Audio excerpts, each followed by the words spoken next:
I declare the Ordinary Council meeting of the 21st of March 2023 held in Council Chambers at the City of Subiaco, open at 5:30pm. Welcome everyone.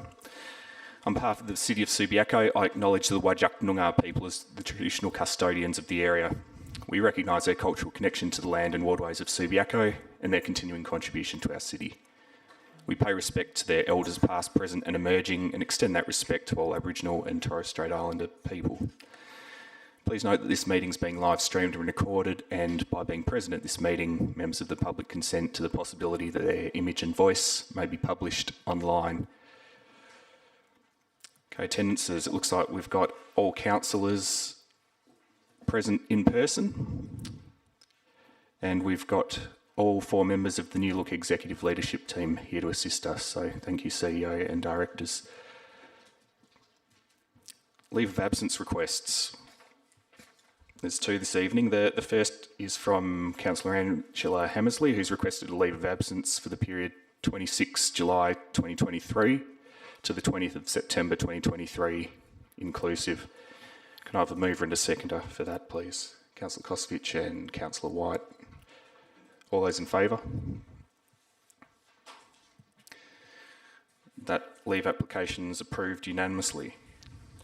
I've also got a leave application for myself. I'll be applying for leave starting tomorrow, the 22nd of March 2023, through to the 17th of April 2023. A mover and a seconder, please. Councillor Kosovich and Councillor White again. All those in favour? That's carried unanimously as well.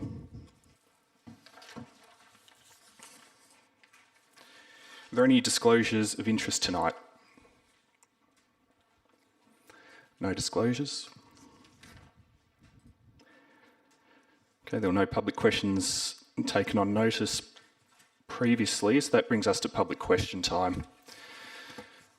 For those members of the public who are speaking this evening, at 2.5 minutes you'll get a beep signifying that you've got 30 seconds left on your allocated time of 3 minutes. So if you hear that beep, please start to wrap up because the microphone will cut off at the 3-minute mark. There's a few public questions and statements to get through this evening. Okay, so the first public question was submitted by Matt Park of Bagot Road, Subiaco.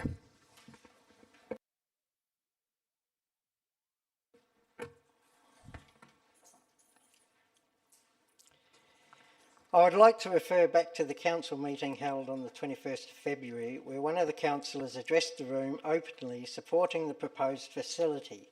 However, they also turned around and addressed the audience. The councillor addressed his constituents and called out my family by name, the Parks. The statement was, quote, "I hear where you are coming from very loudly. This was not an easy decision for any councillor. Nobody likes to get involved where people's safety is felt jeopardised, so I feel for you very much." Those are the councillor's exact words, and let me be clear, this is my family, the Park family, councillor is referring to. I feel for you very much. This is a clear admission from the councillor that the proposed facility will have a negative impact on my family and our amenity. Based on this admission, is councillor permitted to vote to approve the facility under 23.3 based on his emotions and disregard the facts?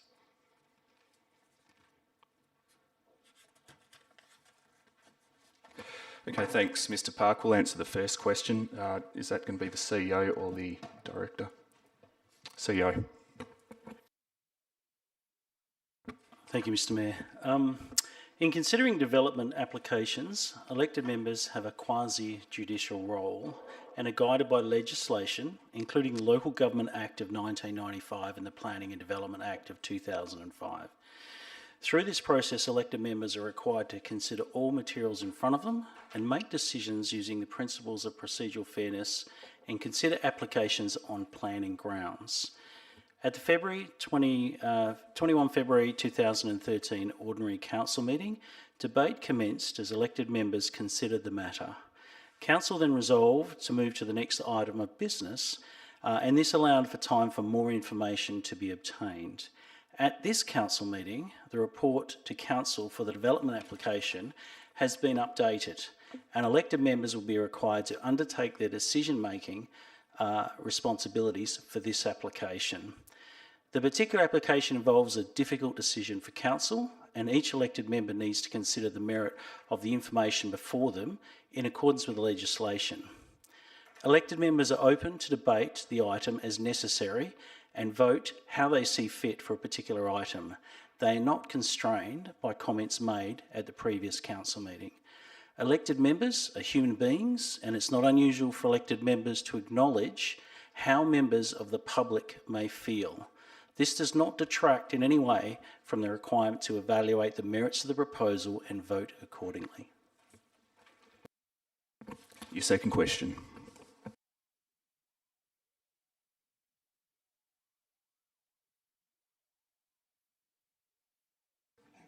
On the 21st of February, addressed to my family, the Parks. Councillors reference to it being a difficult decision and where people's safety is felt jeopardised. In any industry in Australia at any management level, when faced with a decision that jeopardises the safety of others, the decision is very simple. You cannot make a decision that will jeopardise the safety of others.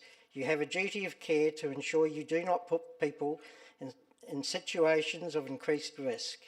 Remember, safety is not just a physical, but includes people's psychological and mental well-being. Am I to understand Councillor can make a decision exempt from this duty of care? The short answer is that no one will be breaching their duty of care, but CEO, why don't you give the longer answer? Thank you, Mr. Mayor. So as I described in my previous answer, elected members considering planning applications is governed by various legislation. In summary, this is a quasi-judicial decision-making and includes determining applications based on the applicable legislation and not public perception. Decisions for planning applications are based on planning law, that's both statute and common law, and it is not a management function or decision. Officers have carefully considered the merits of the proposal and do not consider that it jeopardises the safety of the community. Thanks, CEO. Thank you, Mr. Park. The next question is from Jess Park of Bagot Road, Subiaco.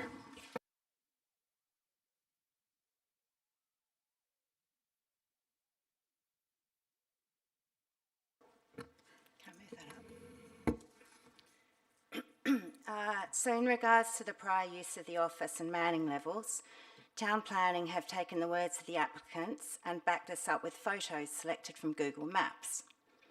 In the report, they state photos provided in the council report are not to demonstrate activity at the site is consistently at this level, page 24. The photos selected show the property with the most cars, and this backs their reasoning of it being a decreased impact. However, from the same website, photos are available going back to 2007, where they clearly demonstrate the use to be much lower than claimed. You can refer to my attachment of 14 photos, and since 2007 to this year, between two cars, 0 cars, or maybe 4. Town planners have selected these with a biased view to support the applicants.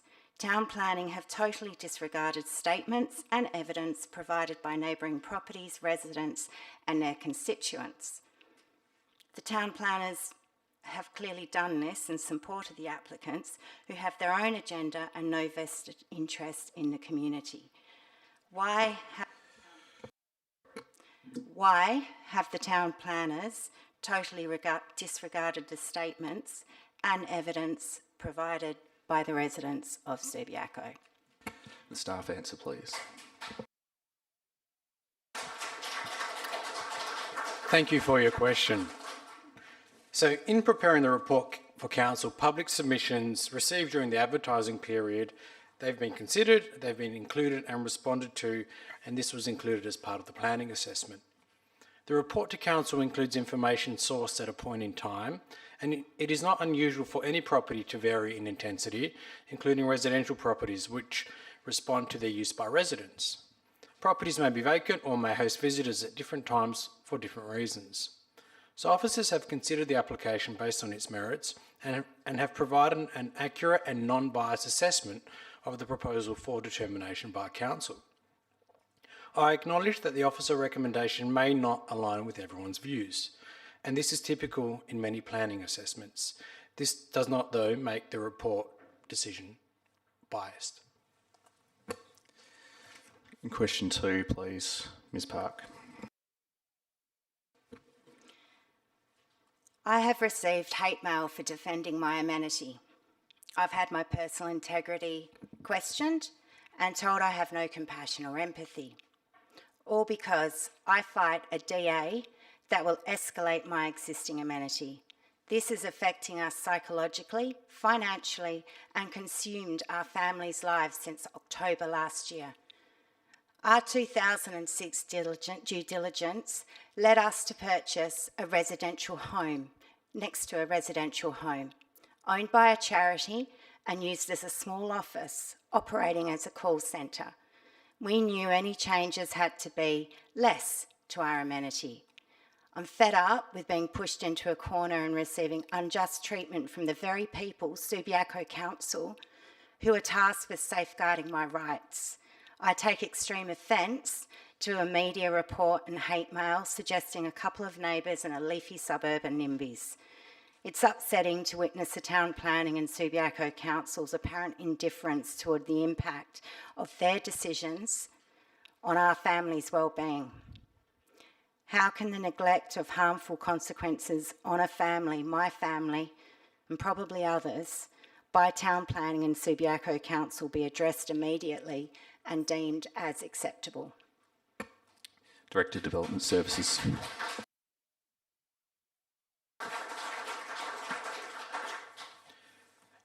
Thank you for your question. The City of Subiaco supports consultation to inform good decision making and respects the rights of community members to be involved in planning decisions. The City cannot control media reporting from independent outlets, and the City does not condone inappropriate behaviour and or the dissemination of incorrect information. Thank you. Okay, we've got a question from Paul Greco of Bagot Road, Subiaco, in relation to C2.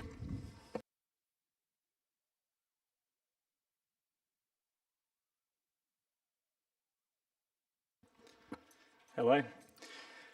So regarding the 60 Bagot Road application, the amendment proposed by Councillor Powell proposes a 4-year approval period for the mental health hospital, noting this will allow for, quote, a complete review.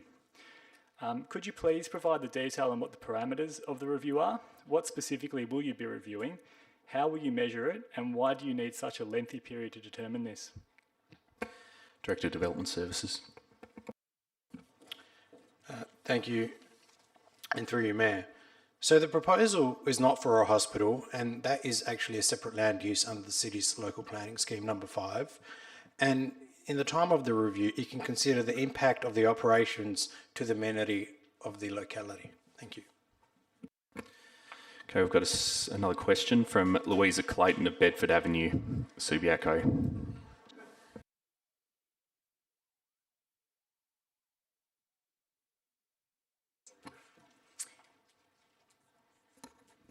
The Council's determination that amenity will be less impacted by the DA proposal than the existing land use is reliant on the effective implementation of the proponent's sanctuary management plan.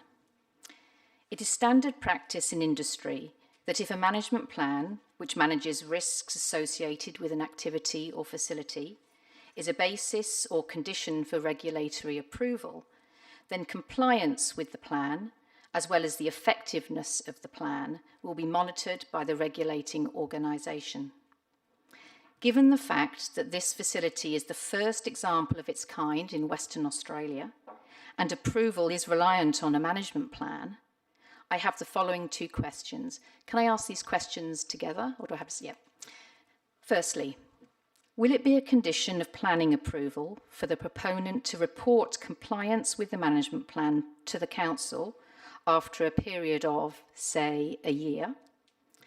Secondly, Will the Council also collect independent data, such as via an inspection or audit programme, to assess the impact of the facility on neighbouring amenity over the trial period, and will subsequent operation of the facility be conditional on having achieved compliance with the management plan and assessment of amenity?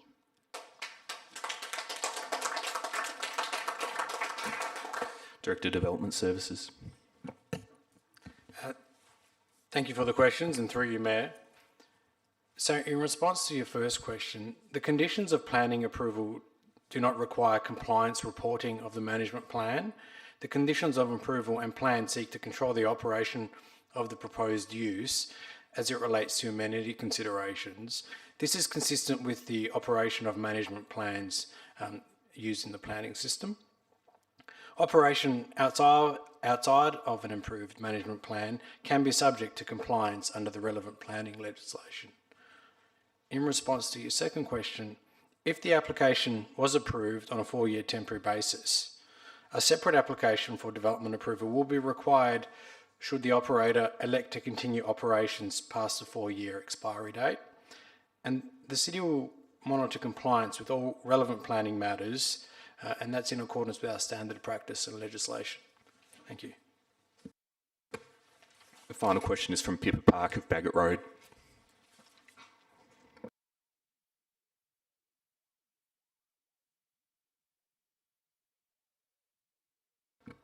I asked this question last time, but your answer didn't make sense to me. You mentioned in the answer that you will consider the additional information from public questions and statements. Maybe if I ask again, I will get a better answer.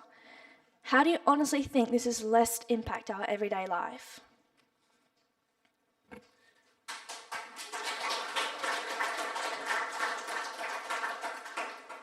Why don't you go ahead and ask your second question, please? As before, it is similar to the last meeting, as I didn't understand your answer. You said you conducted a site inspection to confirm the present use. I think it was a training session on a Tuesday. So does that mean if you were considering the further information from public questions and statements, including my comments from last time, quote, I've lived here since 2009, all my childhood memories over the weekends and weekdays. I never remember anyone ever being there. We used to play in the pool every day and our balls would often go over the fence. And when we would try and get them, no one was there. Plus, the new information tonight from my parents and neighbours. Do you actually believe the existing numbers provided to you?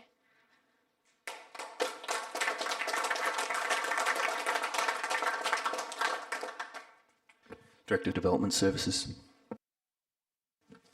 Thank you for your questions, and through you, Mayor. So in response to your first question, an assessment of what is proposed has been undertaken, and the officers here consider that it will be less detrimental to the amenity of the locality when compared to an office. More detail on the assessment is included in the report to Council. In response to your second question, the planning process allows for people to provide feedback, and we have heard from many during the course of this planning application. The use of this site has changed over time, and how busy it is will consistently change. Thank you. Okay, that's the end of public questions. That takes us now to public statement time. We've got 4 questions in relation to item C1, the first being from David Beard of Barker Road, Subiaco.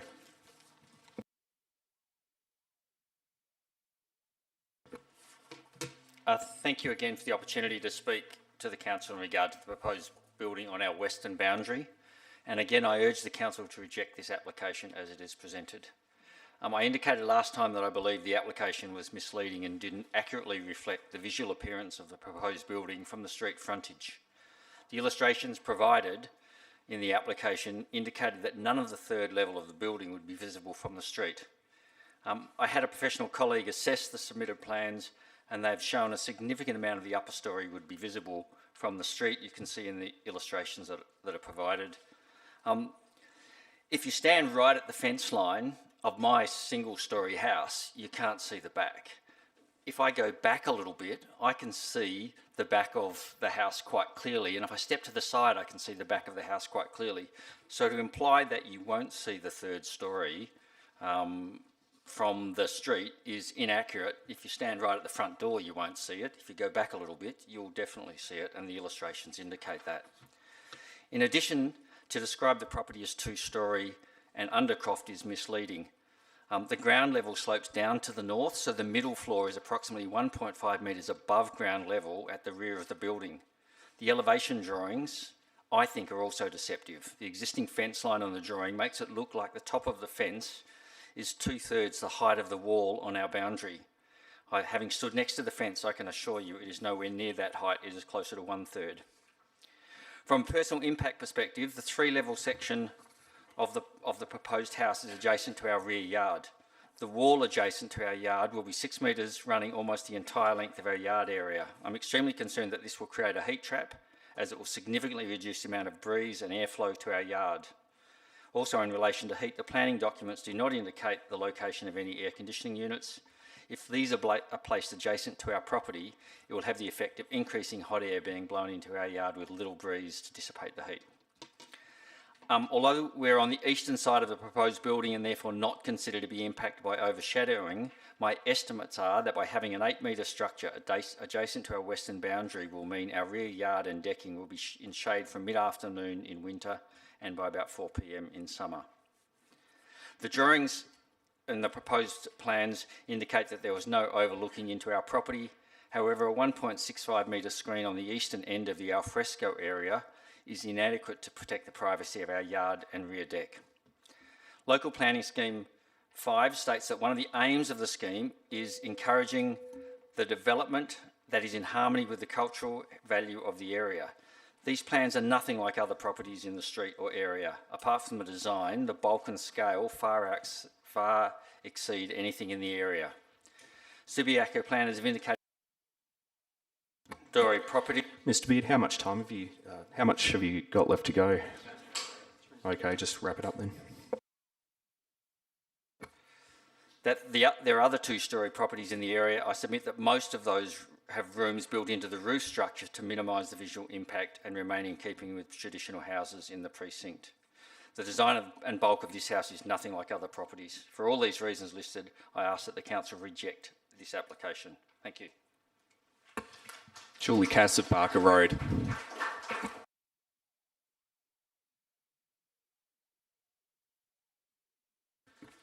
Thank you for the opportunity to address the council tonight.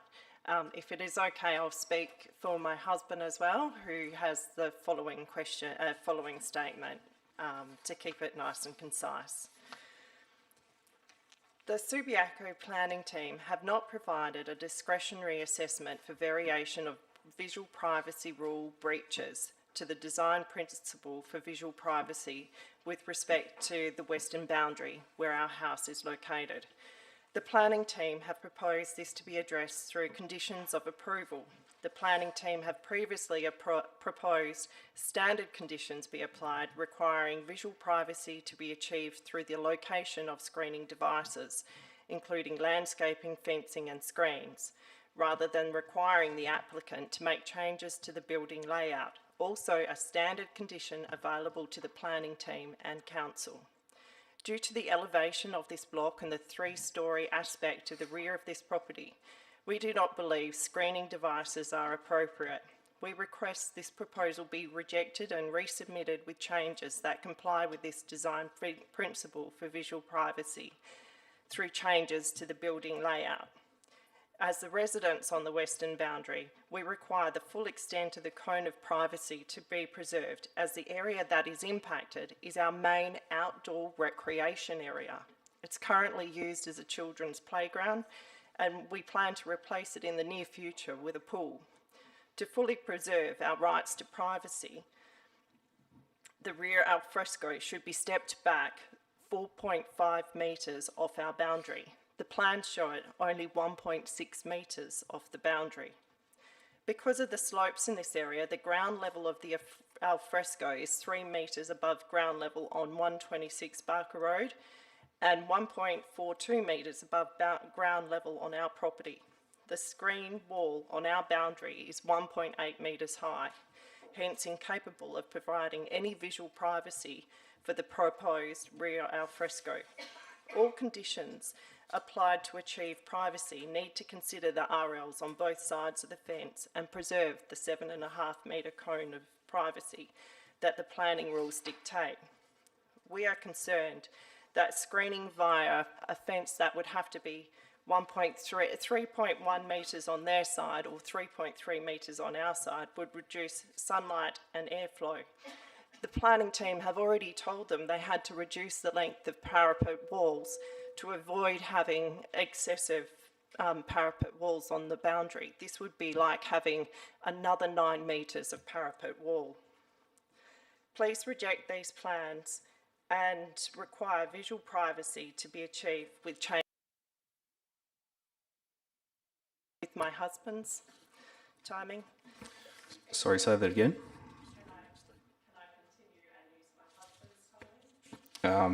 Mr. Cass is not reading the statement he submitted, is that correct? Okay, yeah, move on and please, Ms. Cass, read the next statement.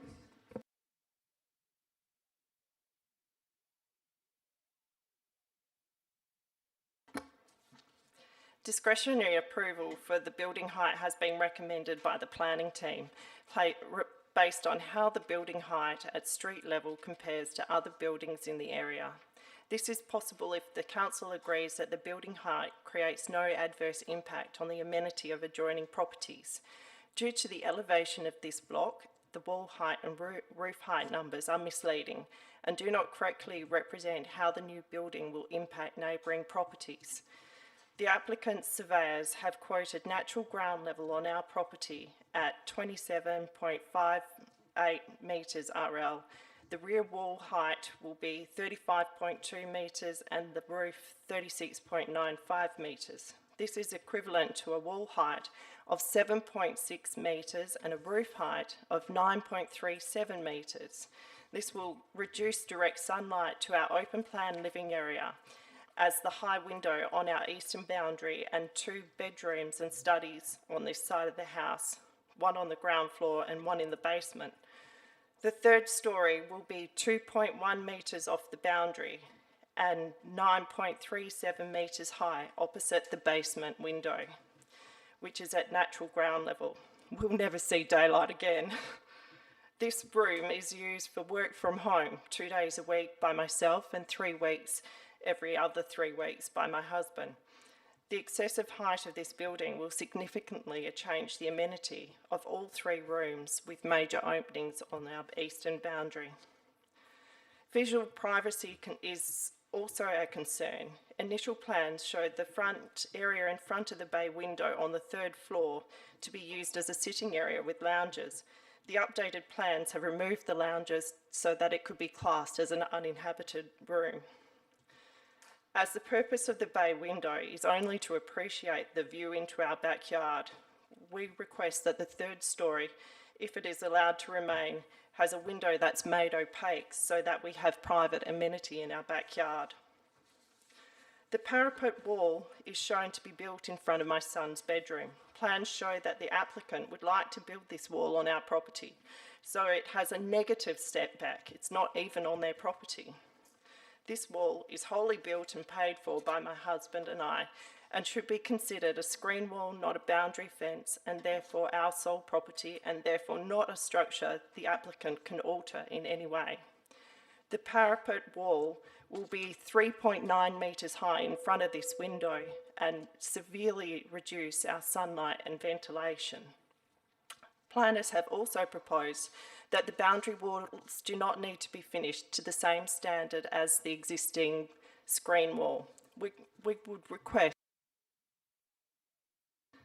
be fully rendered and painted like the existing, to match existing. I've got one last paragraph, is that okay? Plans show the front boundary fence to be replaced with a 1.6 metre high brick fence, again left as a face brick not matching the existing screen wall. We urge the council reduces the height of this fence to protect the mature trees that currently provide full visual privacy and beautification of the streetscape. A 1.6 metre brick wall would need significant footings and much of the bulk of the canopy of these trees would need to be removed, endangering their survival. We request a new fence match the height of the existing fence to protect these trees. Thank you.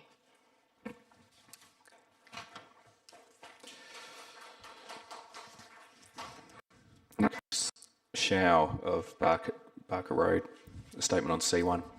It's going to be read by Daniela Merger, who I assume is Mr. Shao's planning consultant. Good evening, councillors. Yes, I'm Daniela Merger, Urbanist to Town Planning, reading a statement on behalf of the landowner Nicholas Shao in support of the officer's recommendation. The application for the two-storey single house plus basement was submitted to the City in July 2022. Since this time, our client has provided the City with various forms of additional information and amended plans, which has led them to a point where the City's officers have duly considered the proposal and have recommended to Council that the application be approved. Unfortunately, at a previous Council meeting, when this matter was reported for consideration, the item lacked a mover or seconder, therefore no decision was made. This is extremely frustrating for my client as he has no idea what Council's thoughts are on his house. The Council Agenda Report discusses in detail the proposed variations to the planning framework. These variations relate to building height, street fences, outdoor living area and visual privacy. Whilst these may look significant on paper, I would like to demonstrate the minimal impact these variations have. The building height. The proposed building height is listed as a variation in the agenda report purely because the City's local planning scheme does not allow two-storey buildings as of right. It doesn't mean that it's not allowed, it's just not as of right. As illustrated on page 84 of the attachments bundle, the front elevation demonstrates that the second storey is not visible from Barker Road. Further, the western elevation on page 86 provides a line of sight from the street, which also demonstrates that the second storey is not visible from Barker Road. In terms of the building height in metres, the dwelling's wall height and the pitch height is well under the requirements of the R codes. On page 25 of the agenda report, the officers have provided information which illustrates the number of buildings that are two-storey within the locality and their associated height in metres. This information highlights that two-storey buildings form part of the context and character of the locality, and therefore this proposal would not be out of character for the area. The street fence. The officer's report indicates that some portions of the fence are solid above 0.9 metres and that the maximum overall height of the fence is 2.74 metres. Now again, I can appreciate that this looks extremely excessive on paper. However, if we refer to page 75 of the attachments, what the report does not specifically mention is that the excessive height is a result of the gatehouse only, and that the solid portions above 0.9 metres are a panel design feature of the fence. Overall, Ms. Mergy, it looks like you've still got outdoor living area and visual privacy to go, so I'd like you to sum up. I'm not sure how you're going to do that quickly, but do your best, please. Yep. Overall, we say that the street fencing has met the objectives of the policy in that the design and style of the fence complements the dwelling and a visual connection is maintained. In relation to the outdoor living area, again, there's a minor technicality in terms of the assessment, which basically suggests that the terrace has a width of 3.4 metres and therefore is non-compliant because the requirement is 4 metres. However, there is sort of a proposed set of stairs from the terrace that connects the terrace to various other outdoor living areas on lower levels. And in relation to the visual privacy, we can see from the report and also from the image below that I've provided that there is a minor variation or the cone of vision is extending on the western neighbouring property. However, as mentioned by the neighbour, a condition has been applied for a screen to be incorporated onto the terrace, and therefore that element of the assessment is now compliant. So basically, when you look at it all wholly, on paper, like I said, it does look extensive, but at the end of the day, the variations are minor, and they have had, a proposal has support from the officers. So we respectfully request council consider that and approve the application this evening. Thank you. Thank you. The next statement's from Damien Newnham of Morgan Street, Shenton Park.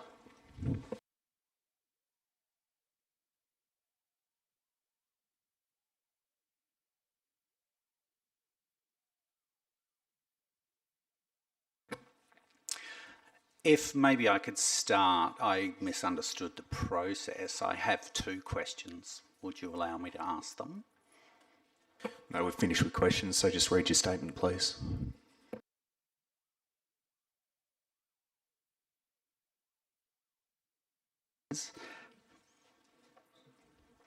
Dropping children off and staying for social events. I've parked in the building next door continually and have never been asked to move my car, nor have I seen vehicles parked in there, nor has anyone ever come and asked me to move. The assertion that there's a regular the assertion that staff are there on a regular basis is a bold-faced lie. I've also retrieved balls from over the fence from the pool. So, I'm familiar with the property. I undertake due diligence for a living, and I'm astounded that, on a whole, the undertaking of the approval process of this untried, unproven operation is on hunch. There are 4 policies that you've asked for. I believe they're a critical incident policy, a management plan, a handover procedure, and code of conduct. Yet you haven't asked the proponents to provide any of that information for me or anyone else to consider. They're relying on the fact that this facility is hinged on a globally recognised pilot program. Surely they could provide the documentation that they use. Why would the officers not request this? That was my question.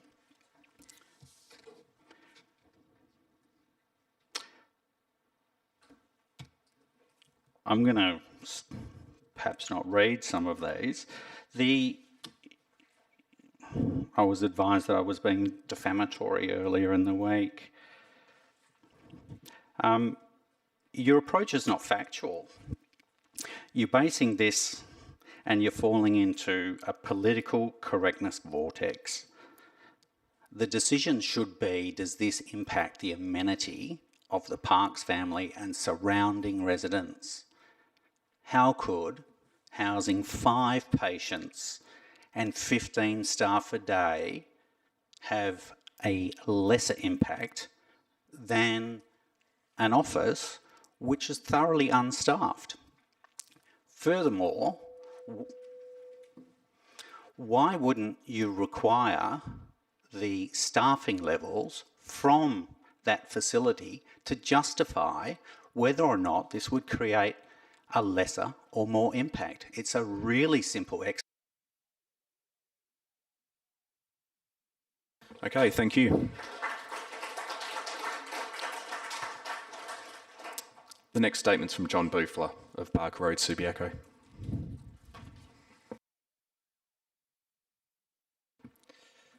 Thank you, Mayor. 4 minutes and 36 seconds. I'll try and be as quick as I can. John Boofler, Barker Road, Subiaco. Lived there with my family for the past 22 years. I understand the concerns of the neighbours in C2 we're talking about in terms of the fear of potential impact on the amenity, on their peace and quiet, and concerns for the safety of that of their children. I too want our community to be safe, for our kids to feel free from perceived negative impacts in their lives. I also wish that there weren't any people who are homeless or hungry, that there wasn't any suicide in our communities, and that domestic violence and drug and alcohol addictions didn't exist, but they do. The sad reality is that they exist here in Subiaco and elsewhere. I've been a telephone crisis supporter for Lifeline for almost 30 years. Last year, we received over 1 million calls across Australia.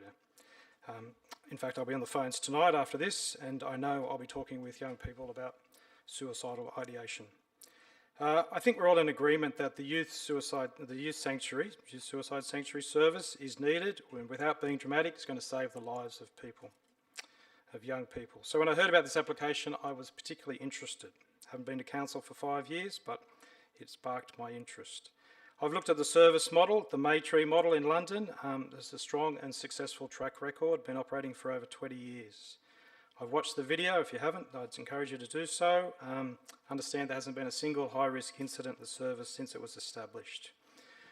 I read about the new centre in Manchester that they're establishing. There were 8 residential objections then, however it was approved by council. It's clear from all I've read that this isn't a medical facility, that the young people will not be patients. It's a motive term and it's not correct. At a professional level, I've known the leadership of one of the proponent organisations, RUA, for many years, and I'm confident they have significant expertise in supporting the youth sanctuary. They're local, well-run, well-governed, long-standing, highly credible. In fact, their office is about 300 metres from the proposed service. I note that the facility is being funded by the state government, by the Mental Health Commission, who will undoubtedly have significant interest, skin in the game, if you want to call it that, on the initiative to see if it works well.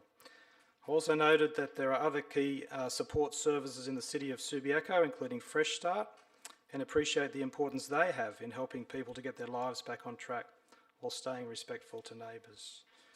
I've listened to each of the agenda forum discussions, the February Council meeting. I've read through the papers now. I've got about another 30 seconds.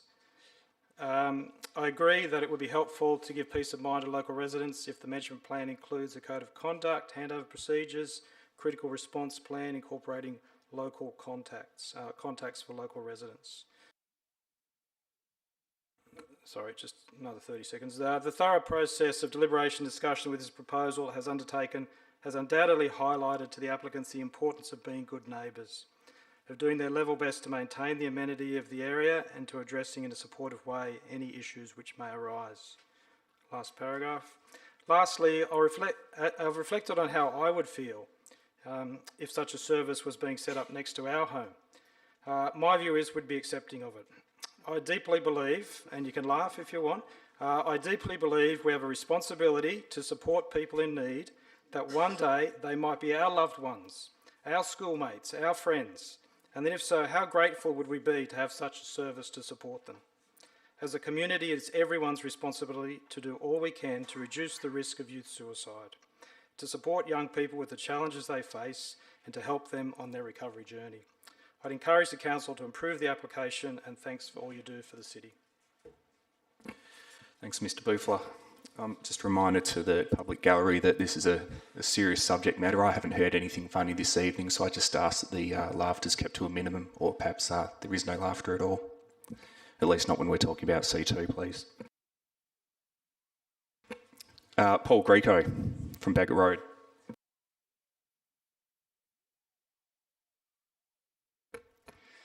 As a close neighbour of the 60 Bagot Road proposal, I'm here again to urge you to reject the proposal to use this property as a mental health hospital. I appreciated the opportunity to learn more about your individual views at the last council meeting. I note that a few of you were supportive of the application because of your belief in the values and goals of the program without mention of the actual planning decision in front of you. So to clarify the views you heard in the last meeting, my neighbours and I all agree that programs such as this to address mental health and youth suicide is an important service for society. I personally have also been affected by these issues. As was mentioned in the last meeting, suicide touches us all. So I do completely understand that you as councillors want to throw your support behind the program. I also appreciate the city will be fearful of perceptions in the media or the state government that may arise if you were to reject such an application. However, you must remember that this is not a vote on whether or not you support mental health services. Rather, it's a planning decision to determine the use of a property which does not meet the requirements of your scheme, no matter how it's spun. So with this in mind, I would like to point out to you that it is not an either-or decision and that you can be both supportive of the proposed program but not supportive of the planning application, and this is not a contradictory position. So you must reject the planning application because it is wrong, it doesn't meet the guidelines, it doesn't belong in a residential neighbourhood, and it doesn't serve your local community in the way a community purpose facility should. I was told that it's not a hospital, and maybe that's correct, Director, but it's definitely not a community purpose facility. Next page. So, at the same time, you can also open another dialogue with RUA. Tell them and tell the public that you support the hospital in the right location and work with them to find a suitable premises. There are many mixed-use zones in your jurisdiction which would be appropriate, and even medical districts which cater perfectly to this service by providing support functions. Regarding the proposed amendment for a 4-year period, this is not any more appealing to me and my neighbours. It's not a solution, it's a half decision to try and keep us happy and kick the can down the road a while. Given my question earlier was disregarded, you obviously haven't thought about the review or the 4-year terms. It seems that you're providing lip service to make us feel a bit better about it, but it doesn't. 4 years is a long, long time. Far longer than you need to determine that the hospital is detrimental to amenity. That will be evident in months, so why do you need to trial this for years? Many of you may well not be here and hold these positions when that 4-year period expires, but I will certainly be here and the other adjacent neighbours will be too. So please act in the interests of the people you represent who will be dealing with the consequences of the decision for a long, long time. Thanks.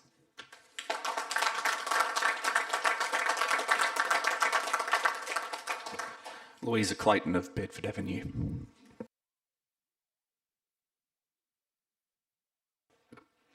Thank you very much, Council, for the opportunity to make a statement, and I'm going to elaborate a bit on the questions I asked earlier, because I'm not convinced I got a very clear response.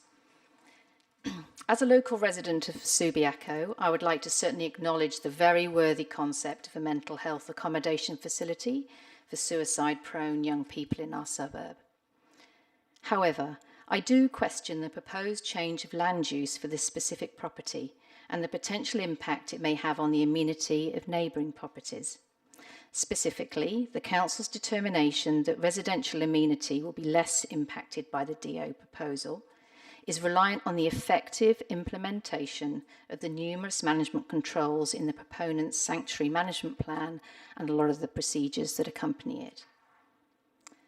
Based on my professional experience, it is standard practice in industry that if a management plan which manages risks associated with an activity or facility is a basis or condition for regulatory approval, then compliance with that plan, as well as the effectiveness of the plan, will be monitored by the regulating organisation.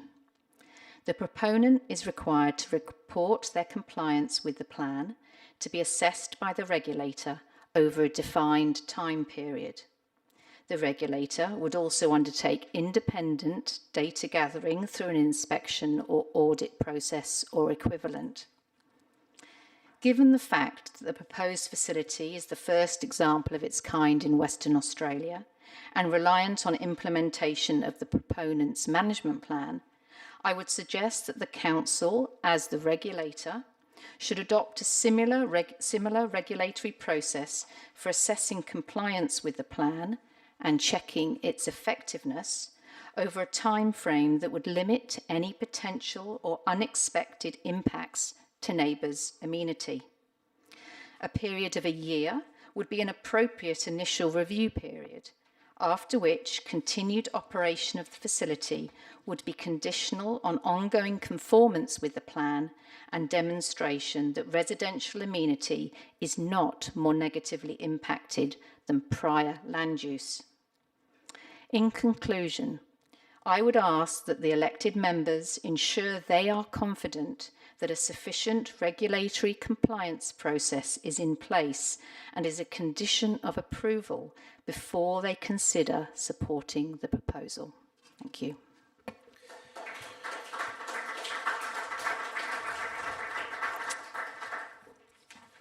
Simon Edwards of Bagot Road.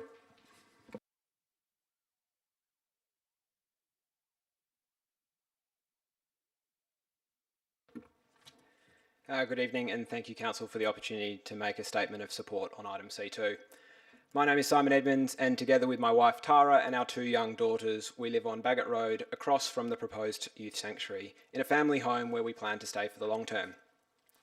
When it was initially provided to us, we were pleased to hear of the proposal for 60 Bagot, and after we reviewed the material, we lodged a statement of support as part of the initial application.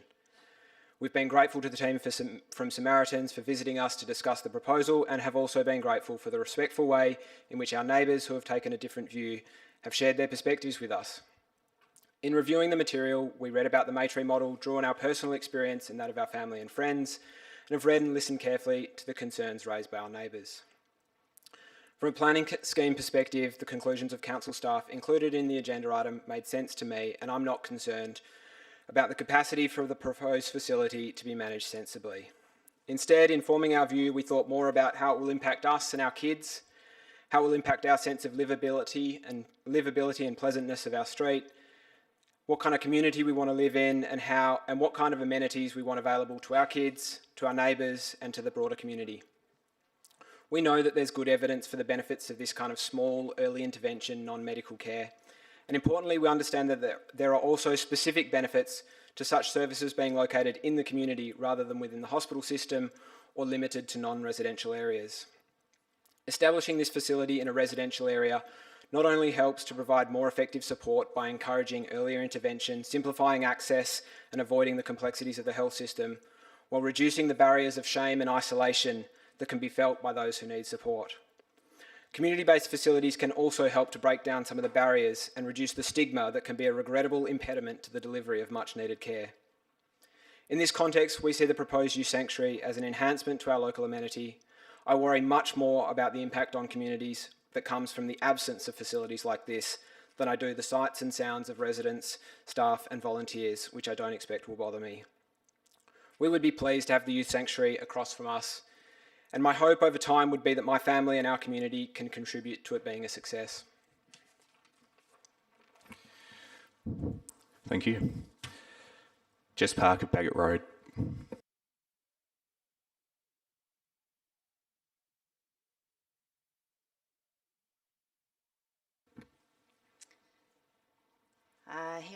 Here I am again to protect our home, to protect myself from being bullied by a system designed to protect us. I have a right to expect local government and its clear laws to protect me.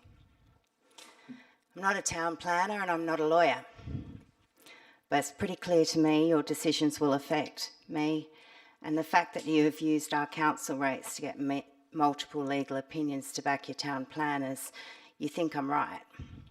Or if not right, know that there's intensification of use. In defending my home amenity, like I mentioned before, from the intensification to my existing amenity, I've received the hate mail. In 20 years of marriage, 26 years of knowing my husband, I've never seen him this stressed. He thrives in a stressful role and industry, and he's a man who survived a complete right-hand amputation, who has rebuilt his life and designed our home to be our family home, one we built to provide safety to us and our children. Our indicators of previous use have been disregarded, completely written off. 15 years right next door, nada, zilch, zero interest. Today I even gave you a photo diary. Check the police and ambulance reports against our other examples. Don't I have the right to be believed? A few things I want to express. A 4-year term means 4 years of living with intensification. I believe my children have a right to feel safe in their own bedrooms. I'm in my own bedroom as well, both physically and emotionally.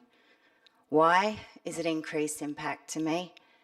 24/7 movement immediately next door to my bedrooms, 365 days a year.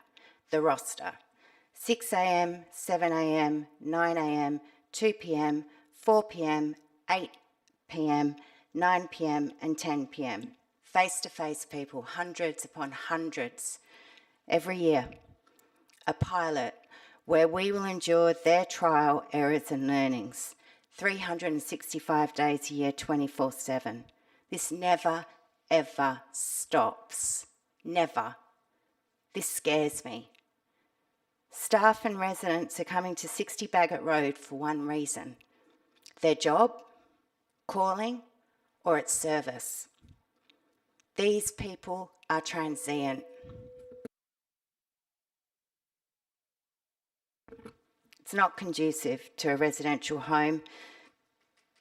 They're here for a service. Beds are a secondary thing. Mental health has a concept called revolving door syndrome. That means people come back where they got help the first time. I would, and I have, and most do. I feel involuntarily evicted from my home. We follow council rules, and in fact, to retain that leafy suburb, we now drive around a street tree to access our double garage. I'm suspicious of the change of mood in the town planners from refusal to approving from October last year to January. I'm filled with dread, suspicion and anxiety that you pay a lawyer thousands for something that apparently a skilled and educated town planner professional can demonstrate that it's less impact. This DA sets a clear precedent when funding ceases. I'm gobsmacked that council said short-term equals short-term problems and longer-term equals longer-term problems. Now, I'm no mathematician, but surely with 450 vulnerable young adults, lived experience volunteers and sheer numbers ups that percentage of problems. Problems that I will be enduring every day, every night, every weekend. It doesn't stop. This DA is not only clearly an escalation of use, it is a genuine risk. As I understand, this change of land use belongs to the land, not the owners. The fact that the Samaritans owned it for 47 years is irrelevant. They operated as a call centre, things change. Now they want to move into a residential facility program. Maybe they'll sell, rent the property. The new tenant owner simply needs to apply for a very small amendment and off we go. Approving this DA is a clear risk of increase to our amenity, my home and my life. Blind Freddie can see it violates clause 23.3. X means no. I just ask you to think very carefully for what you're about to vote on. Well, that's the end of the statement, isn't it?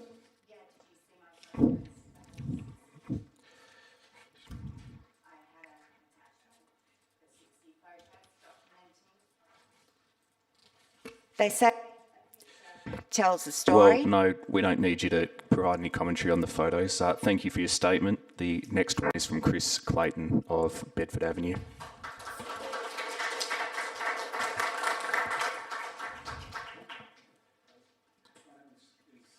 Chris Clayton.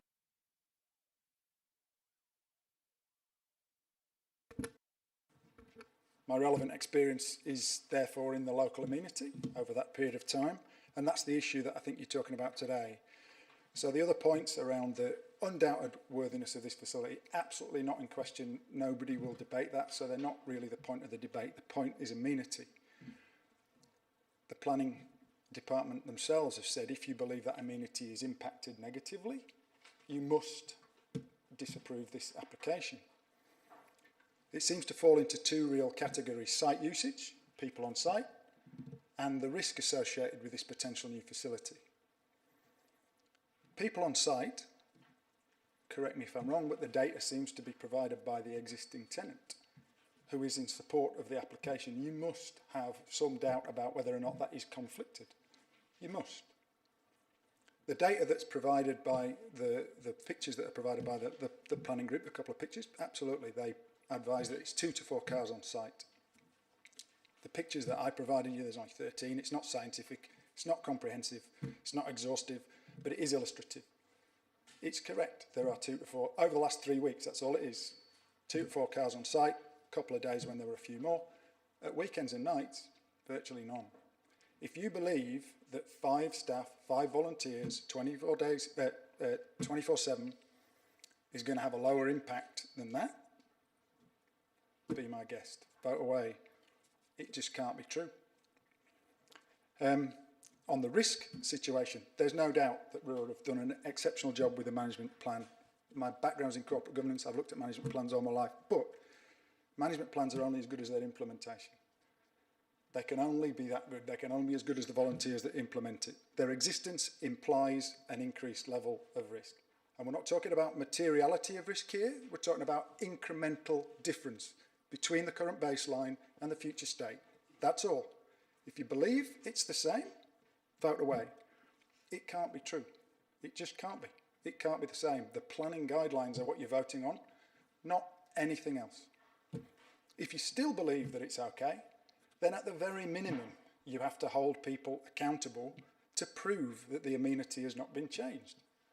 You have to have some measurement in, and 4 years is way too long.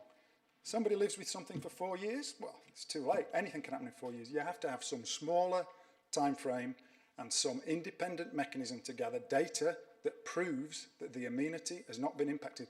And you're accountable to us to prove it to us that our amenity has not been affected. So please, when you're having the debate, think about it from that perspective and don't be clouded by the undoubted worthiness of the facility, because that's the issue that we're debating.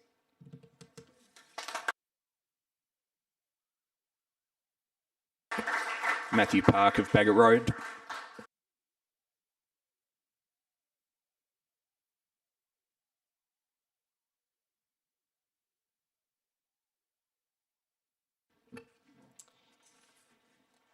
Thanks.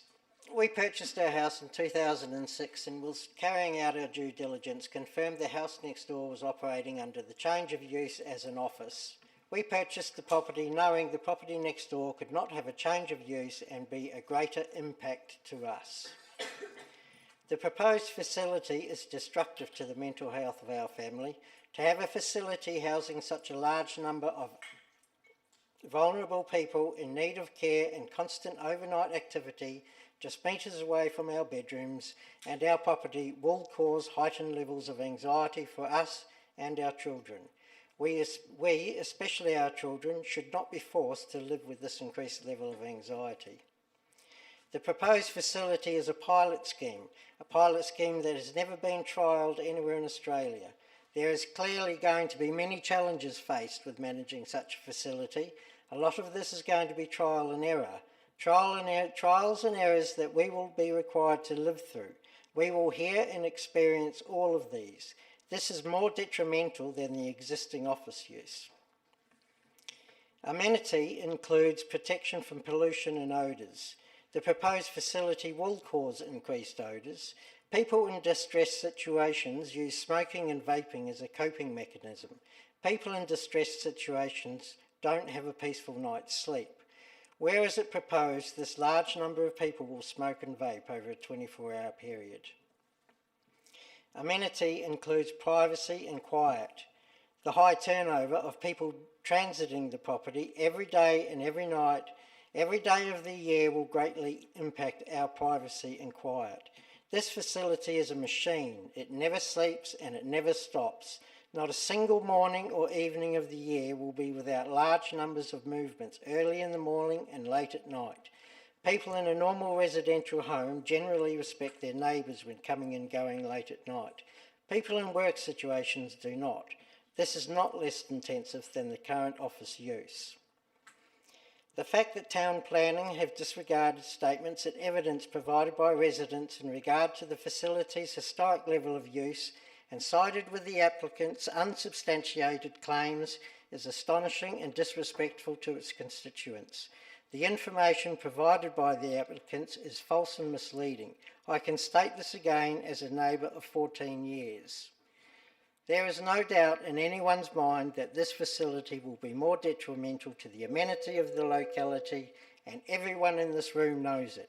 Any facility requiring management plans and critical response plans will be more detrimental to the amenity of the locality than the current office use.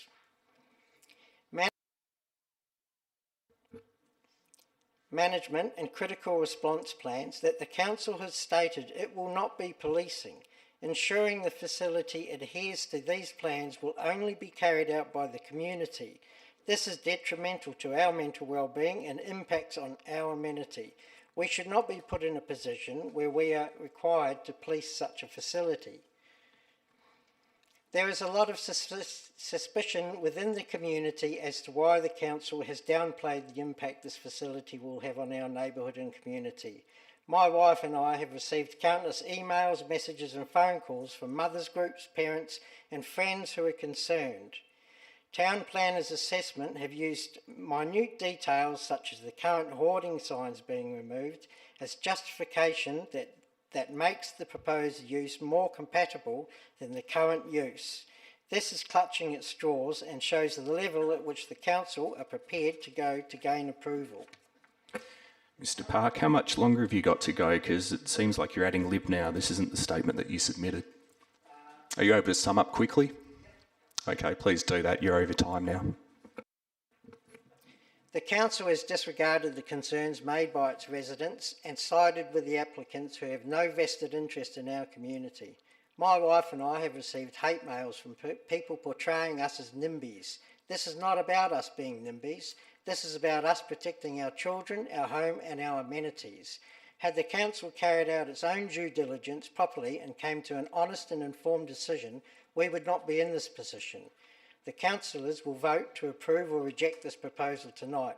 These votes should be based on facts and the town planning scheme with impact to the constituents being the focus and not based on emotional merits of the model. Thank you.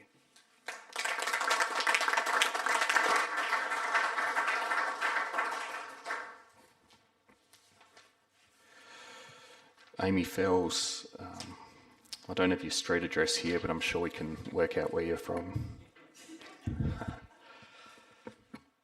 Thank you, Mayor. I'm at 46 Bagot Road with my husband Paul, who you heard from, and we have a baby daughter. The insight into the thought process of members of council last meeting when approaching this decision was illuminating. Your hearts are in the right place, but don't do the wrong thing for what you think are the right reasons. Suicide is a tragedy, and of course something which our society needs to focus efforts on preventing, and nobody here says otherwise. Nobody. We all have experience of suicide, we've heard of its impact, seen it, some of us have felt it, and that is entirely irrelevant. It doesn't matter who the applicant is, who's behind them, what they propose using the site for, or how successful their model ultimately is. Your decision as a council is simply whether the change of use is permissible under the scheme. Can you put a hospital or consulting rooms in a residential area, even if you call it a community purpose? Is there likely to be an impact on the amenity of residents as compared to a call centre which operates in business hours only? And there's your answer. You know it, we know it, the applicants would know it. The amenity to the residential area is going to be negatively impacted by this facility. Following the meeting last month, the application was reported on in a manner which often entirely missed this point, the point being that this is a planning decision. It doesn't matter how heroic the endeavours of the applicant or how necessary the service they propose to provide. If the amenity of residents is to be negatively impacted, then the application must fail. And yet the West and Perth Now would like you to think that this is a classic tale of good versus evil. Subiaco residents push to stop WA First Service for youth at risk of suicide from opening, reads a headline of an article in the West on the 1st of March. And it opens, residents of a leafy Subiaco street are up in arms over a potentially life-saving service operating next door. Well, I'm sure it makes it so easy for you to decide in favour of the applicants when the discussion has been framed in this way. Of course, the West has tied it up in a neat package for you. The state government is on board and funding this project. They're pressuring you to approve this application and have completely neglected to report on and perhaps even to grasp the planning reasons why it's not permissible. It's a dangerous and contrived narrative designed to pressure you, the council, to fall into line. You were all here at the last meeting. Not one single one of the residents expressing concern with the application opposed the model or its objectives in principle. I specifically prefaced my submission expressing support for the model and everything it seeks to achieve, and I repeat that sentiment now. The members of the Park family, who are the immediate neighbours to the applicant, made their submissions with compassion. They expressed appreciation for the enormity of this issue and the ambitions of the model. We've come to know the park since moving here recently, and they're a deeply kind and compassionate family. The rug is being pulled from under them, and their amenity is about to be significantly diminished. Their teenage daughter Pippa, she's here tonight, and she told you last meeting that she's worried about feeling safe in her home and being disturbed in her bedroom while she's studying, trying to gain entrance to university. We're not monsters. Rejecting this application doesn't make you, the council, monsters either. It doesn't mean you don't support the model or the applicants or their ambitions to prevent youth suicide. It simply means the model can't be trialled at 60 Bagot Road. That's all it means. You simply cannot reasonably be satisfied that this would not impact the amenity of the residents. You must reject the proposal on this basis. But you could couch that decision with an indication to the applicants, if it already wasn't abundantly clear, that Subiaco is keen to support their project and commence the model within our city. Invite them to find a space with the appropriate zoning such that the model can permissibly operate there. Support them to set up the centre in the appropriate premises as soon as practicable, and support your constituents by doing the right thing. Thank you.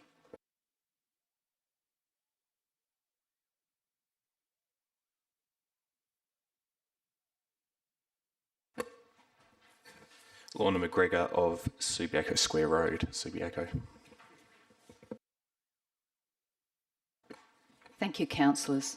I'm Lorna McGregor, I'm CEO of Lifeline WA. Lifeline WA specialises in suicide prevention and intervention. The contribution to suicide prevention for which we are renowned is the work that we do at the pointy end, providing crisis intervention services directly to suicidal people. But we also undertake programs that seek to address the personal and social factors that may trigger suicide. It is really important for everyone to know that suicide is not a mental health issue. While people who live with mental ill health are more vulnerable for a range of reasons, what brings a person to the point of having thoughts of suicide is complicated and deeply personal. The fact is, suicide is part of the human condition, and thoughts of suicide are not uncommon in our community. 5% of the population has thoughts of suicide each year, and 17% of Australian adults report having had thoughts of suicide in their life. Mental ill health is not a predictor of suicide. In fact, there are no good predictors of suicidality. We know that certain psychosocial factors seem to increase the risk that someone will have thoughts of suicide. This includes family conflict, social or geographic isolation, financial difficulties, significant loss of social status, and unemployment. We also know that other factors such as experiencing domestic violence, chronic illness or pain, and bullying increase the risk of suicide. We see increased rates of suicide during natural disasters and economic recession. And certain significant adverse life events can precipitate a suicide attempt, such as a relationship ending or the death of a loved one. The point that I want to make is that any of us may find ourselves having thoughts of suicide if the combination of events in our life becomes overwhelming or causes us unbearable anguish or despair. Thoughts of suicide is not something that is experienced by the other, people who are separate from us. Currently, there will be people that you know, friends, neighbours, colleagues or family members, who are having thoughts of suicide. They may never share those thoughts, and the thoughts may pass. Or they may live with these thoughts, and they may not progress to a plan. Or they may seek appropriate help from an organisation such as Lifeline and are supported through the suicidal crisis. You will probably never know because they will not tell you because of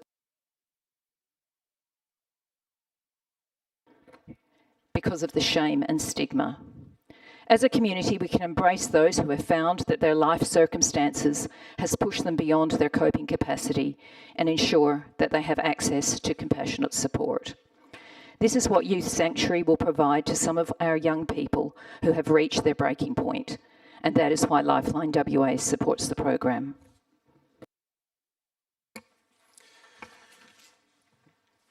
Ashley Lynn of the Telethon Kids Institute.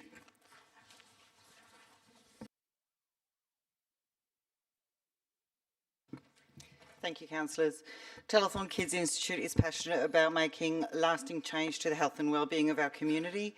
We partner with governments, service providers around the world to generate evidence-informed policy that drives social change and makes tangible differences to our community. I'm Professor Ashley Lynn. I'm the Program Head of Mental Health and Youth at Telethon Kids Institute and an adjunct professor at the University of Western Australia. At Telethon Kids, I co-lead Embrace, which is WA's first research centre on mental health of children and young people, which is funded by Rio Tinto. The team at Telethon Kids Institute will be leading the co-design and evaluation of the Youth Sanctuary. Co-designing services is recognised as best practice by the WA Health, Alcohol and Other Drug Services Plan, as well as being a guiding principle of the State Suicide Prevention Framework, which I was part of developing. Essentially, this means working with the people who will use the service to determine how it's optimally designed and delivered. Young people, parents and service providers participated in the co-design to inform how the service will look, how it will operate, what activities will be available, and importantly, when the rules and operations are defined using co-design with the young people, they're more likely to be effective. Our team will also be evaluating the service during its period of operation, including a health economic evaluation, but also looking at how it increases hope and wellbeing in its users. Suicide is the leading cause of death in young people in Western Australia. Between 2017 and 2021, there were 266 suicides in Western Australia in people under the age of 25. We desperately need to be doing something different because the way that we're approaching suicide prevention is not working. And I commend the WA Mental Health Commission for showing leadership in funding this innovative solution. Suicide does not discriminate. Everyone here would know people who've been touched by suicide, and the people attending the service are not other. They could be our children, our neighbours and our friends. And according to the State's Ombudsman report into suicide of young people and children and young people, those who died by suicide between 2009 and 2018, 57% lived in major cities and 35% were from the least disadvantaged, so people who live in places like Subiaco. Since this proposal has been submitted to the Council, we could have helped 120 young people. I'm just going to end by saying that this is a peer-led model. It's led by people with a lived experience of suicidal thoughts, trained in peer work, who are supported by community volunteers. The model does not include nurses and is not a medical service, and the use of a peer workforce is recommended in multiple state and national plans. Thank you for your consideration. Kirsten Panton of Hay Street, Subiaco.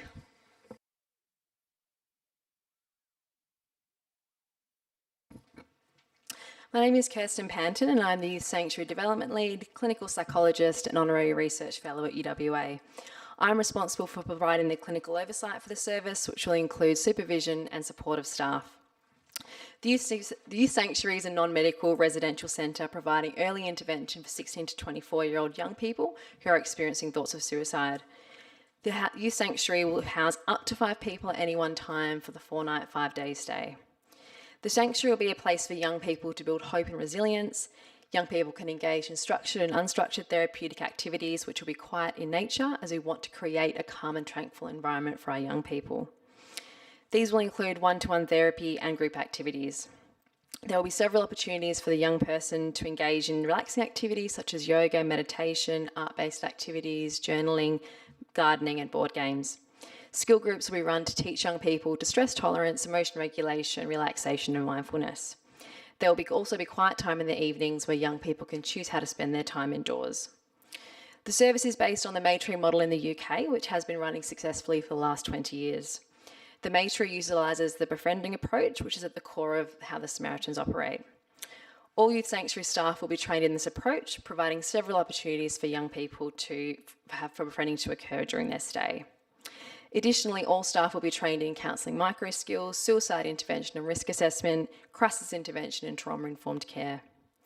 The sanctuary will be staffed by up to 5 people at any one time, which will include volunteers. The staff includes a team leader, support coordinator, peer support worker, volunteer manager and a Samaritans trained volunteer. All staff will have varied experience in mental health or not medical personnel, and no staff will be dispensing any medication to young people. The house is intended to function as any normal household would, through the use of house rules or the code of conduct, which will be distributed and agreed to by young people before they start their stay. These rules will encompass our expectations for young people during their stay. If a young person is no longer meeting our inclusion criteria or in breach of house rules, they will be exited from our service. Risk mitigation is something that our staff and boards take very seriously. Clear policies and procedures have been developed with the purpose of maintaining a clear focus for our service and ensuring that the sanctuary remains a safe place for young people and our staff. Our risk register covers all known risk for a service of this kind. We've assessed all possible risks and we have measures and controls in place to reduce or mitigate the impact of these risks as much as possible. We know that suicide affects individuals from all areas, including the Subiaco community. Deaths by suicide in Subiaco were equivalent to the national average in 2021 and remains a leading cause of death for young people. The Subiaco community has an opportunity to be part of a WA First service that is much needed in the youth space. I sincerely hope the Subiaco community will be as proud as... Thank you.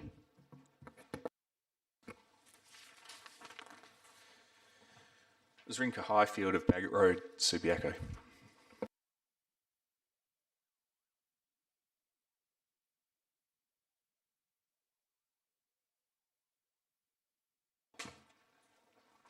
I'm Zrinka Highfield, CEO of Samaritans WA, who is the landowner of 60 Bagot Road and main operator of Youth Suicide Sanctuary. Over the past decade, there has been a worrying decline in child and youth mental health. Of all age groups, 16 to 24-year-olds have the highest prevalence of mental health disorders, and in the past year alone, 2 out of 5 young people have experienced poor mental health. Tragically, suicide is the leading cause of death for young people in Western Australia. Stating these facts is not meant to be an emotional argument, but rather a call to action. The death of a young person is always heartbreaking, but when the cause of death is suicide, the heartbreak and devastation reaches a whole new level that unfortunately no words can come even close to describe. Historically, thoughts of suicide, as well as poor mental health, have been seen as a pathology, something shameful and wrong that needed to be dealt with in silence, in medical institutions, and behind closed doors. Unfortunately, the same attitudes, stigma, and fear that existed when Samaritans first opened its doors in 1967 are still prevalent. Research shows that community-based, non-medical services provide effective, psychologically safer environment where people can feel comfortable discussing thoughts and feelings for which there is still a lot of stigma. When members of the community resist the establishment of services like Youth Sanctuary, it creates barriers for individuals who are seeking help. Unfortunately, when we resist engaging with critical thinking and instead engage in fear-mongering by disseminating inaccurate information, this can be extremely dangerous, as it can spread irrational fears. By refusing to engage with curiosity and not seeking accurate information, individuals themselves stop from developing a nuanced understanding of complex issues that affect so many, and instead rely on simplistic, often misleading narratives. And while we can try to disguise these attitudes, statements like, any parent in any socioeconomic residential zone would be concerned about the safety and well-being of their children living next door to a facility where people are dealing with mental health, including suicide ideation, are perpetuating stigma surrounding mental health and suicide and create significant barriers for individuals needing to reach out for help. We must encourage open and honest discussions and seek accurate and up-to-date information to dispel myths and misconceptions about services such as Youth Sanctuary. At Youth Sanctuary, we have modelled our approach after Maytree, but we also recognise the uniqueness of our local context. Our mission is to provide compassionate and caring presence to those in need, helping them feel less isolated and alone. Youth Sanctuary is honouring the human experience of living with thoughts of suicide. I have said this last time, and I'm going to say this again. Suicide prevention is everyone's business. It doesn't sit well with me, and it shouldn't with you, knowing that the suicide is the leading cause of death for young people in Western Australia. Youth Sanctuary is our community response to let the young people know that they're not alone. Youth Sanctuary is our community solution that also offers a hope that someday, in the not so distant future, our WA community is going to be free from suicide.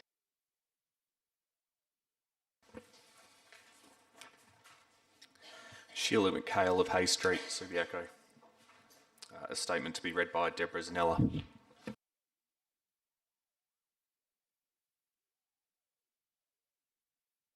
Thank you, Mayor.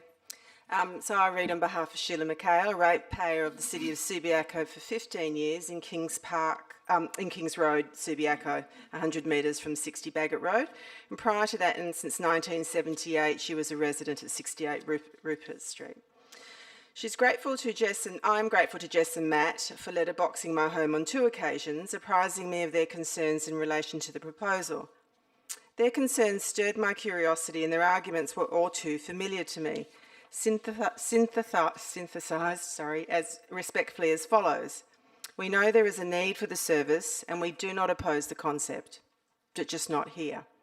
Having read the documentation before the Council, the arguments of those opposed to the proposal hang on the assumption that the change of use will lead to a detriment in the amenity of our neighbourhood. A secondary argument is that approval of the application could result in risk to the community, and the argument goes on to make a staggering quantum leap in logic by suggesting that the facility could turn into accommodation for released paedophiles. These opinions are understandable and very often used by those who will not let their fears be satisfied. As a member of the community, I think things will possibly be different, but will they be detrimental? I find the rationale to support the claim that there will be detriment experienced to be emotional and lacking in evidence. Propositions that the lack of certain documentation at this stage in the process all point to the potential for future problems is in itself unconvincing, and if that is a concern, it can be easily dealt with through the conditions process, e.g. all required documentation to be provided within a specified period of time. As a community member and ratepayer of Subiaco, I support the proposal. One of the strengths of Subiaco as a western suburb neighbourhood is its relative diversity of community. It is less homogenous than other suburbs in the western suburb belt, and this, in my opinion, gives character to Subiaco, encourages inclusiveness and a heart to the community. The proposal adds strength to this by publicly showing that Subiaco is willing to support such initiatives. I believe that the removal of the oversized sign, Samaritans, will be an improvement to the amenity with no change to the external structure of the building. We, as the community, will in time probably not know the service is located there. In relation to fears that the clients will pose a risk to the community, there is no evidence in the documentation from the proponents that the likelihood of this risk happening is anything other than low. If one reads the exclusion criteria and the model of service, which is an early intervention program, the only conclusion that can be drawn is that the risk of antisocial behaviour is low. Finally, a word about the organisations which have partnered to develop this service.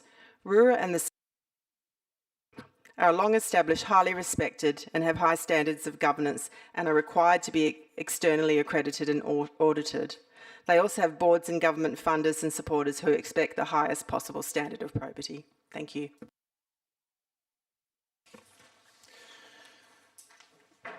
A statement from Zuhua Lien of Jasmine Avenue, Subiaco. Being read by Alistair Mackay. I'm making a submission in respect to the application by the Samaritans, Rua and Telethon to develop a residential facility for suicidal teenagers and young adults. The general benefits of the facility are obvious. The facility is specifically targeting 16 to 24-year-olds for whom suicide is the most common cause of death. This is a tragedy of our modern times, not only for the families directly affected, but for our society and our nation at large. Any action that can be taken to mitigate this should be welcomed.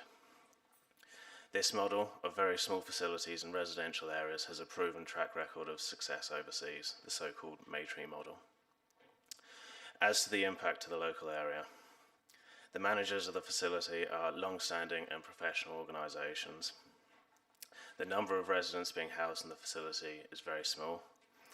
The facility is for early intervention for at-risk kids. It's not a crisis centre. It's not a halfway house.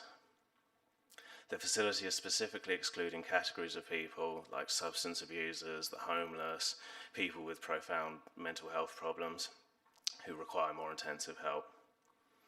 All of these things point to the facility having a discrete and residential character, indeed much more in line with the local character of the street than the current use.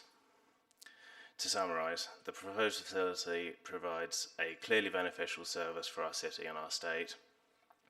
The objections to the proposal, as best I could tell from the prior submissions, were quite heavily motivated towards an unreasonable assessment of the character of those that would benefit from the service. And the facility would bring the site use more in line with the residential character of the street than its current office use.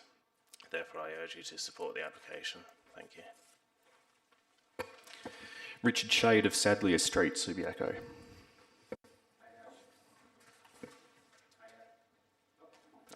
Here we go. I'd like to start by stating that I'm very much in favour of a centre for early intervention on youth suicide. And with additional pressure on young people driven by social media, it has never been more important. I'd also like to state that I've previously been a volunteer for 5 years with a charity mentoring at-risk teens. However, my concern with this application to convert the land at 60 Bagot Road from non-conforming use office to community purpose land use is threefold. One, the location proposed and the wider consequences for the community. Two, the potential future use of the land. And three, the detrimental impact on those living in the Triangle precinct of Subiaco. 60 Bagot Road is in the heart of the Triangle precinct residential area. The surrounding dwellings are primarily single-storey family homes occupied by young families attracted to the area by the good reputation of the schools. 60 Bagot Road was initially zoned residential land but used as an office for many years. I understand the change to non-conforming use office was never formally requested approved, and instead the land use zoning was updated during approval of the updated town planning scheme.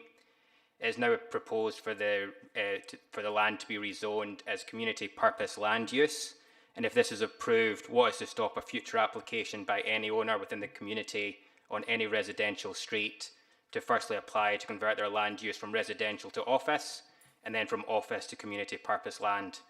From my perspective, the location proposed is no different to any other home within any other residential street within the suburb. As I understand it, the initial use may be short-term housing for early prevention on youth suicide, but once approved, it could be a relatively straightforward process for restrictions on use to be relaxed, and the future use could end up being housing for individuals with substance abuse, domestic abuse, or prisoners being introduced into society. Whilst I'm not against the rehabilitation of those at risk, I think the location needs to consider the context without putting existing residentials at risk. Being a new father myself, I wouldn't want to choose to bring up my child close to a centre with high turnover of short-stay residents visitors who potentially risk themselves and others, and with unfamiliar faces coming and going at all times of the day and night. On this basis, it is 100% false to suggest that the rezoning of the proposed land is less detrimental to the amenity of the locality than the existing non-conforming office use. I'll just wrap it up. The only recommendation must be to reject this proposal and request RUA to find a more suitable location with existing land use already zoned for this purpose and where the potential impact on the surrounding community is not impacted. Thank you.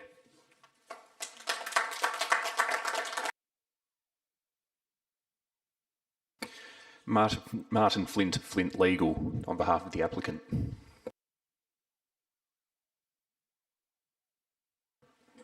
Thank you, Mr. Mayor and councillors. You have my written statement. There's three issues I want to deal with. Firstly, that of use classification. The use for which approval is sought is that of community purpose, so we agree with the officers. That term, that use, is defined in LPS 5 as premises designed or adapted primarily for the provision of educational, social or recreational facilities or services by organisations involved in activities for community benefit. That definition has three criteria which are met in the following way. The premises will be adapted to provide the service to be offered. Secondly, the proposed use, being assisting in the prevention of suicide, is a social service. I've referred there to one of the tribunal's decisions, State Administrative Tribunal's decisions involving what is colloquially known as Shalom House in the City of Swan, where the tribunal said that social services include systems designed to remedy and alleviate certain unfavourable conditions of life. Lots of words, but clearly applies to the prevention of suicide. And then the final criteria regarding community benefit, it's clear that the Samaritans are an organisation involved in activities for community benefit, in this case being the prevention of suicide. I've there cited the same tribunal decision regarding Shalom House, where the tribunal said that community benefit means anything that is for the good of all the people of a specific locality or country, which clearly includes the prevention of suicide. There's two other matters I want to address, and they've actually been touched on this evening as well in terms of the views of the community. The first one is the suggestion or the argument that approval of this use may be a precedent for a 5-bed residential mental health accommodation for released pedophiles. And I think we've also had reference to the fact that it could be a precedent for other changes. As a matter of law, it is clear that this application is to be determined on its merits alone, not by reference to any other application that might be made in the future. And in any event, if this application were to be approved, it is only a precedent for what has been approved. Its approval would not be a precedent for any other use, which would have to be considered on its merits, whether that use be released pedophiles or something else. There's also been the argument raised that emotionally driven arguments based on suicide prevention are not relevant. Leaving aside the issue of emotion per se, the tribunal, again in one of the decisions involving Shalom House, said that community benefit is a factor that weighs in favour of planning approval. Shalom House was an organisation providing drug rehabilitation in residential settings. So clearly, as a matter of law, the community benefit in seeking to prevent suicide weighs in favour of planning approval being granted. Thank you.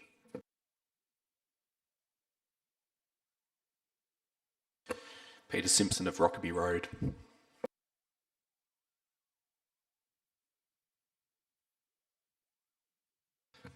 Thank you for the opportunity to present. Peter Simpson from PTS Town Planning in support of the application.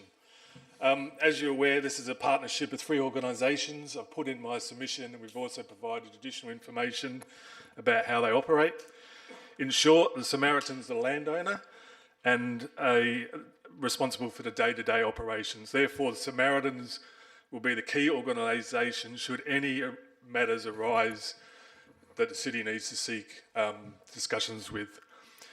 RUA is responsible for the contract and back-end services, that's HR, finance and compliance, and the Telethon Kids is responsible for co-design and evaluation of the service, as we've heard. As we presented at last council meeting, Samaritans, RUA and Telethon Kids are open to a 4-year approval. Obviously, we raised and outlined why we require 4 years in terms of the funding providers and also the evaluation. Now, council needs to make this consideration based largely on 2 issues. Is it less detrimental to the amenity locality? and whether the proposed use is closer to the intended purpose of the zone. So existing amenity. It is a non-conforming use that has been operating since 1975. We've provided details about how Samaritans has operated prior to COVID and also post-COVID. There's another also point to be made here is that the use applies to the land. So if the Samaritans left, another office could move in and there's no restrictions on the number of people, the hours of operation, or the cars parked. We know that car parking is an issue. It's an issue everywhere. And we know that this has at times resulted in cars parking both on the site, in the verge, and within the locality. The signage on the site reflects a commercial use. It's undeniable, which is not consistent with a residential zone. Bagot Road is a district distributor road. So let's look at the proposed amenity. Proposed services is a support facility, not acute care, and is not designed as a mental health accommodation. Proposed use will have less visual amenity, given the removal of the sign, and also will have less vehicles parked on the site and in the locality. Proposed use is not a medical facility. The use will have less people located on site and less traffic movements to and from the site. The use will operate as a normal residential dwelling in terms of the activities that occur on the site. Proposed use will be highly controlled through the management plan and additional condition, and we look forward to working with the city and the community on that. Given that it's beeped, I'll go to the last paragraph. The City of Subiaco to support this facility, to identify this as a serious issue that needs support and to provide leadership for the community, while also ensuring through the management plan and additional conditions that the use will not impact the amenity of locality. Thank you. Jeffrey Lancel of Heytesbury Road, Subiaco. Evening, Mayor and Councillors. Thanks for the opportunity to speak. So in relation to C2, as residents of the Triangle Precinct, it concerns my family and I that the proposed mental health facility at 60 Bagot Road is suggested to be less detrimental to the community than the existing office facilities. There's two key areas of concern to us with the proposal presented. So firstly, contrary to the planning officer's feedback in the proposal that the current office could be significantly expanded, the residential planning laws would prevent that. So it's not possible for that facility to be expanded and for more officers or more people to be working in that office. The recommendation from the planning officers is primarily based on enforcing a management plan. The fact that it even needs a management plan demonstrates that the facility is certainly of detriment to the local community. However, it is also not clear to us how this management plan would be monitored and enforced on private land. As an example, the proposal references 2 Nicholson Road as another non-conforming use in the area, which is designated on the Council's non-conforming use register as Hospital Subiaco Community Mental Health. However, it has been used for a significant period of time as an office by the North Metropolitan Health Services Integrity Department, with staff cars parked on the adjoining laneway during office hours only. If the Council is overlooking a facility which is not even following the correct non-conforming use, it is then very unlikely the particulars of a management plan would be effectively monitored or enforced. Furthermore, if an office was in fact more detrimental to the community compared to a mental health facility, the local residents around 2 Nicholson Road would have been complaining about the facility being used as an office, and presumably it would have therefore been shut down by the Council due to unapproved non-conforming usage. I respectfully request that councillors consider the simple legal question here. Is a mental health facility really less detrimental to the surrounding community than a small office? And can a management plan be effectively enforced 24/7 by council staff on a privately owned land? In my opinion, no, and therefore the proposal should be rejected.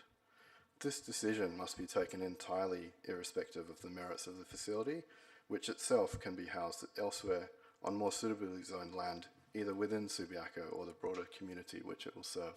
Thank you.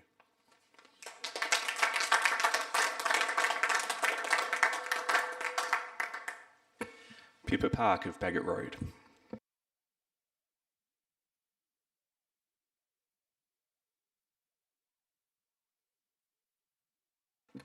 I've lived in this house since 2009 and I was only born in 2007, so technically I've lived here my whole life. This house is full of memories, fun and laughter. My sister and I watched this house get built.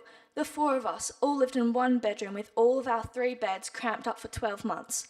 This reno is a part of our family memories. If you approve this, you are putting my parents in a position where we have to decide if we want to leave all these memories behind or get our daily lives impacted. This is my home. This is where I have grown up. My parents have always influenced me to stand up and speak for what I believe in, so this is what I'm doing here today. This might not affect you guys, but it will definitely affect us.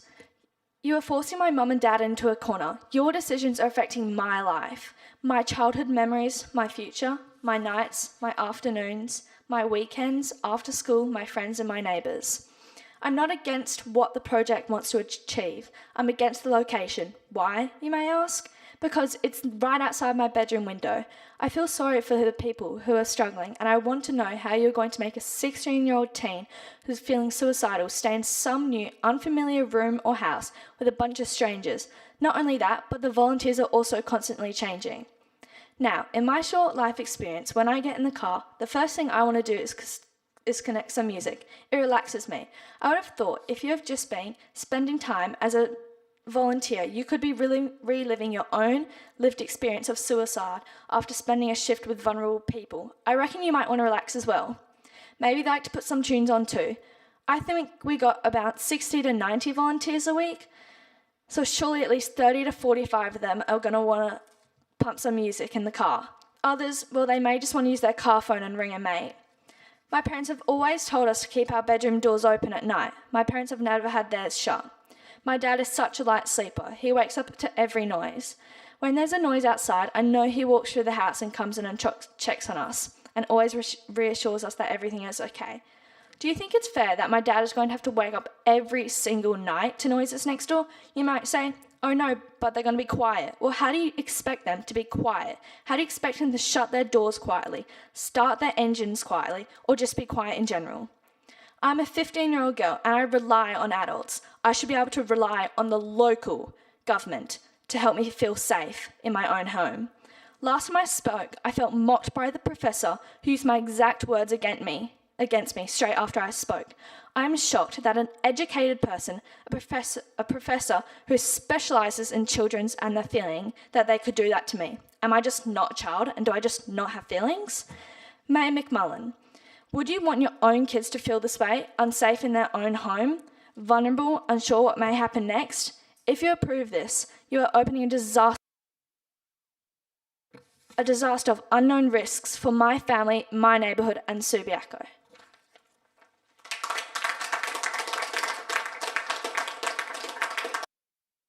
Stephen DiPiazzi of Urbanista Town Planning. A statement to be read by Daniela Merger.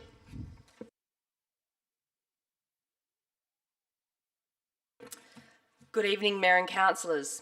This evening you are here as members elected by the ratepayers to make decisions based on the relevant and applicable planning framework. As we know, the relevant and applicable planning framework in this case is clause 23.3 of the city's local planning scheme, which only allows a change of use to another non-conforming use where the proposal is considered to be less detrimental to the amenity of the locality. You're not here to make a decision on this proposal because suicide is the leading cause of death in young adults or because the idea of the facility is supported more broadly. You are here to answer one question: is this proposal less detrimental to the amenity of the locality than the existing office? At the council meeting last month and this evening, we heard from many residents within the locality who for various reasons say that the likelihood that their amenity will be impacted is much higher from this land use than the existing office. During debate last month, it was apparent that there was support for the proposal. However, the council didn't truly consider the planning framework on hand, nor did they address how and why they say that this proposal is less detrimental to the amenity of the locality. In fact, at one point, a councillor actually turned to the neighbours and apologised for supporting the proposal and stated that he does feel sorry for them. If councillors feel like they need to apologise for supporting this proposal and offer sympathy for the residents living next door, does this not suggest that the proposal is more detrimental? After a lengthy closed-door discussion on the legal advice that was received only that day, councillors voted to defer the matter until the next meeting, and here we are today. At the agenda briefing held last week, Council asked many questions which were largely directed towards the management plan. As councillors pointed out, the management plan has been prepared and is provided in attachment 2.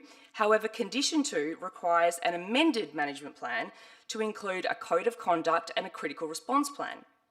In the event of an approval this evening, the staff will work with the applicant to finalise the amended management plan, and this amended management plan will not be sent out for community consultation and will not be reported to council for approval.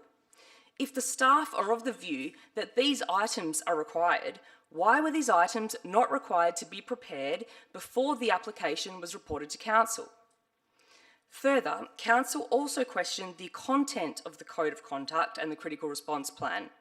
Does the administration have a policy or guidance document that lists a series of matters that need to be addressed or contained in the code of conduct? Are the staff experienced enough with the preparation of these documents? How can we be so sure that all the correct information will be contained in this document if the residents and the council are removed from the preparation and process of these documents? The officers in their assessment of the proposal have relied on the management plan as a way to control the development as one of the main reasons why they say the proposal is less detrimental. However, as it was put last week, how can a proposal that needs so many rules and controls to protect the neighbouring residents be less detrimental than an office that has existed for decades without any complaints or issues? From what I observed last week, there seems to be many more questions being raised and a lot more uncertainty around the proposal. Councillors, the question you need to ask yourself now is in the context of Bagot Road in a low-density residential setting, is this proposal with all of its associated operations less detrimental than an office with 8 staff operating during business hours only?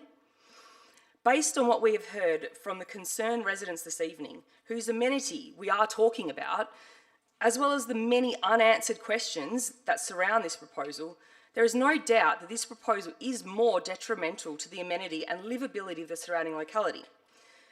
And councillors' approval of this application will be contrary to orderly and proper planning. Thank you.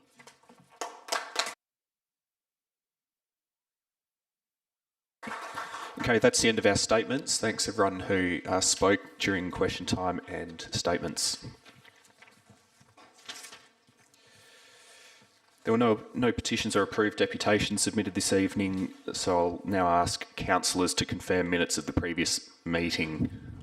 We have a set of minutes from the ordinary council meeting of the 21st of February 2023. I'm looking for a mover and a seconder. Councillor Burns and Councillor White. All those in favour of endorsing the minutes? It's carried unanimously. Okay, normally I'd make an announcement now, but I think we're almost 2 hours into the meeting and it's probably best we get on to C1, but obviously C2 as quick as we can, so I'll just move forward. Okay, we've got a possible on-block vote. For the benefit of people watching the meeting, that means that there's a number of officer recommendations that haven't been the subject of any amendments or alternatives submitted by elected members. So I'm going to ask council to consider passing those items on block without debate. So councillors, the possible on block vote I have in front of me would consist of items AR1, AR2, AR3, P1, C3 and C6. Does anyone wish to pull any of those items from the on-block vote? Okay, a mover and a seconder for the on-block vote, please. Councillor De Vries and Councillor Hammersley. All those in favour? The on-block vote is carried unanimously.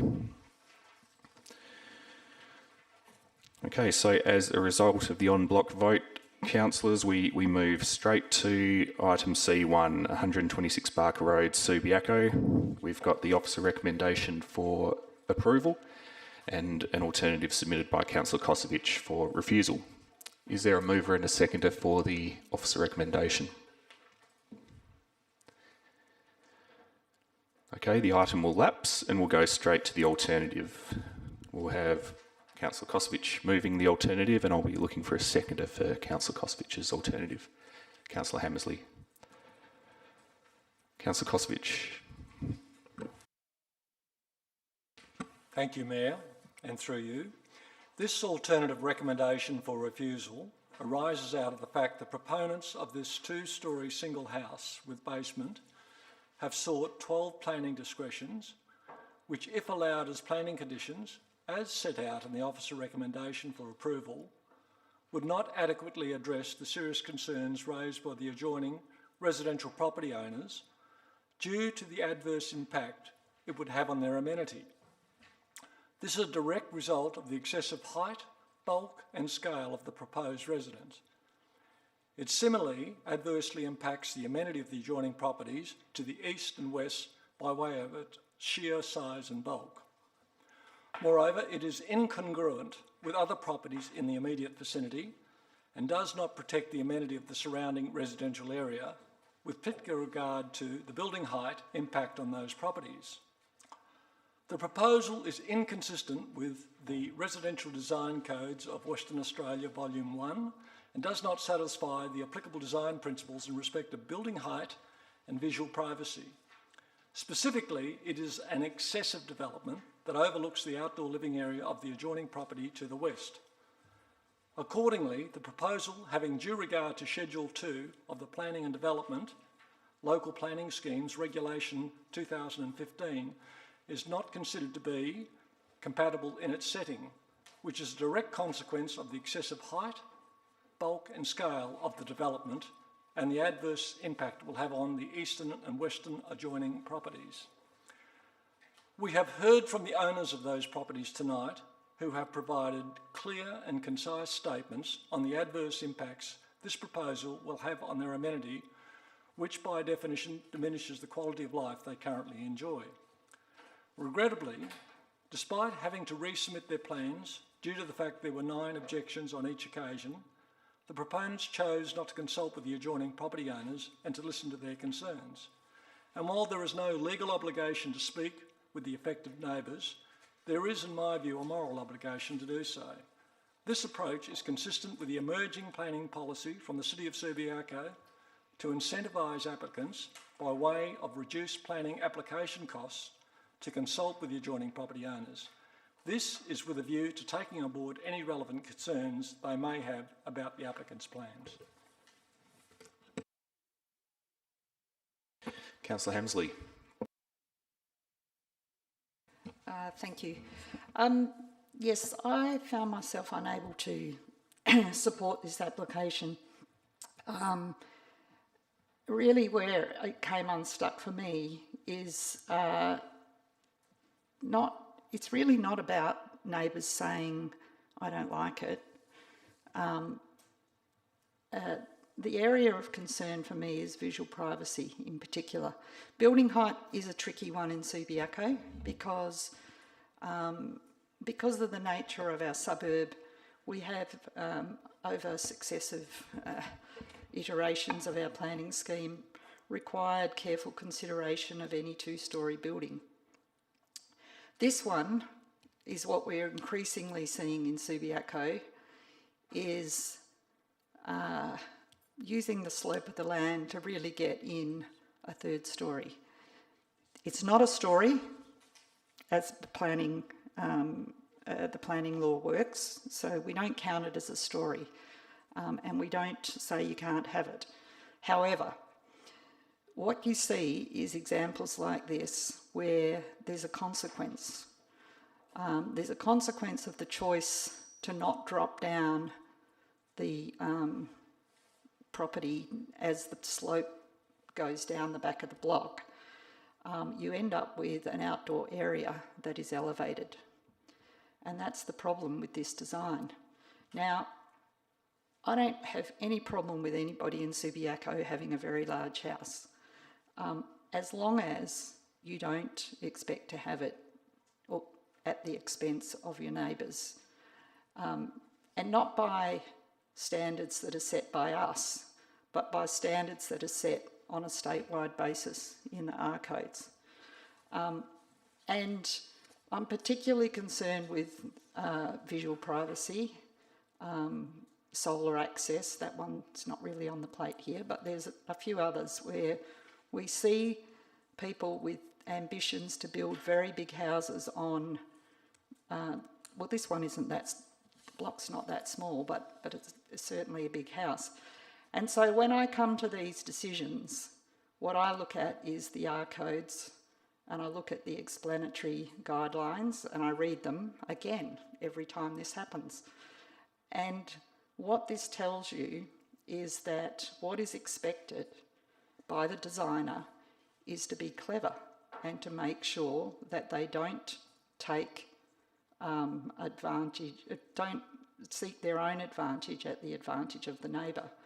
And with overlooking, there's good guidance in here about what is expected, in particular the overlooking and the cone of vision for privacy design. Because of the elevation, which is a choice in order to get that undercroft area effectively available, you've resulted in this elevated thing, and it doesn't come anywhere near satisfying the cone of vision as of right provisions. It's a long way off, and for me it's just too far off, and I think the design needs to be reviewed on that basis alone. Thank you. Any speakers against?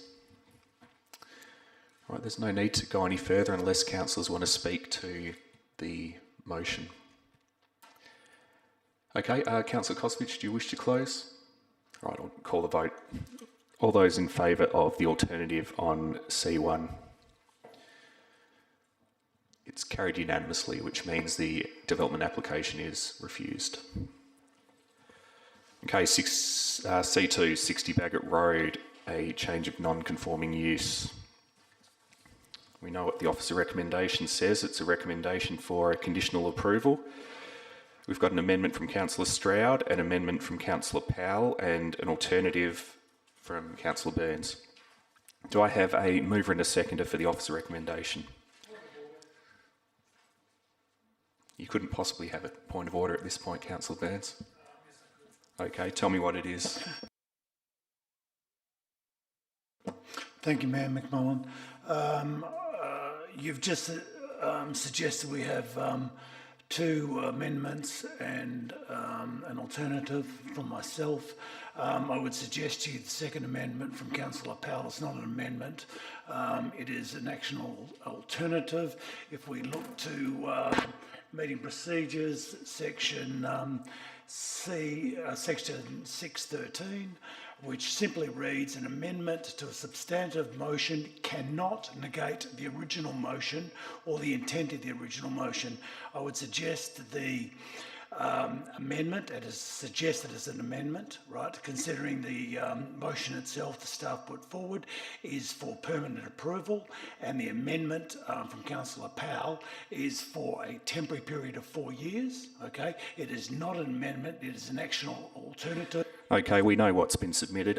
Look, Councillor Burns, I understand your point of order, and the point of order is that you disagree that what has been submitted by Councillor Powell is an amendment. You're arguing that it's in fact an alternative. I think it comes down to me as presiding member to decide this. Yes, I'm aware of section 6.13 of the standing orders. I'm also aware of section 6.12 of the standing orders, which says that a form of amendment, or an amendment, must add, delete or substitute words to the substantive motion. In my view, that's what Councillor Powell has done. He's not negating anything, because to negate means to make ineffective and to nullify. Now, what Councillor Powell has submitted is a condition. It's going to change the conditions of approval, but I see it in no way as a negation of what staff have recommended. So I disagree with your point of order. Thank you. We're not going to debate it, so you know the options. Yep, so what are you going to say?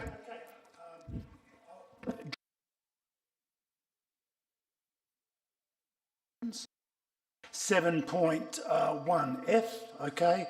I move that the ruling of the person presiding, yourself, be disagreed with, and I would like to put that to the vote because I believe. Well, you don't put anything to the vote, Councillor Powell. I do, and it's a shame that we're debating procedural points on such an important issue. But I'm happy to call the vote because you've raised the procedural motion. So the procedural motion is all those in favour of disagreeing with the ruling of the presiding member.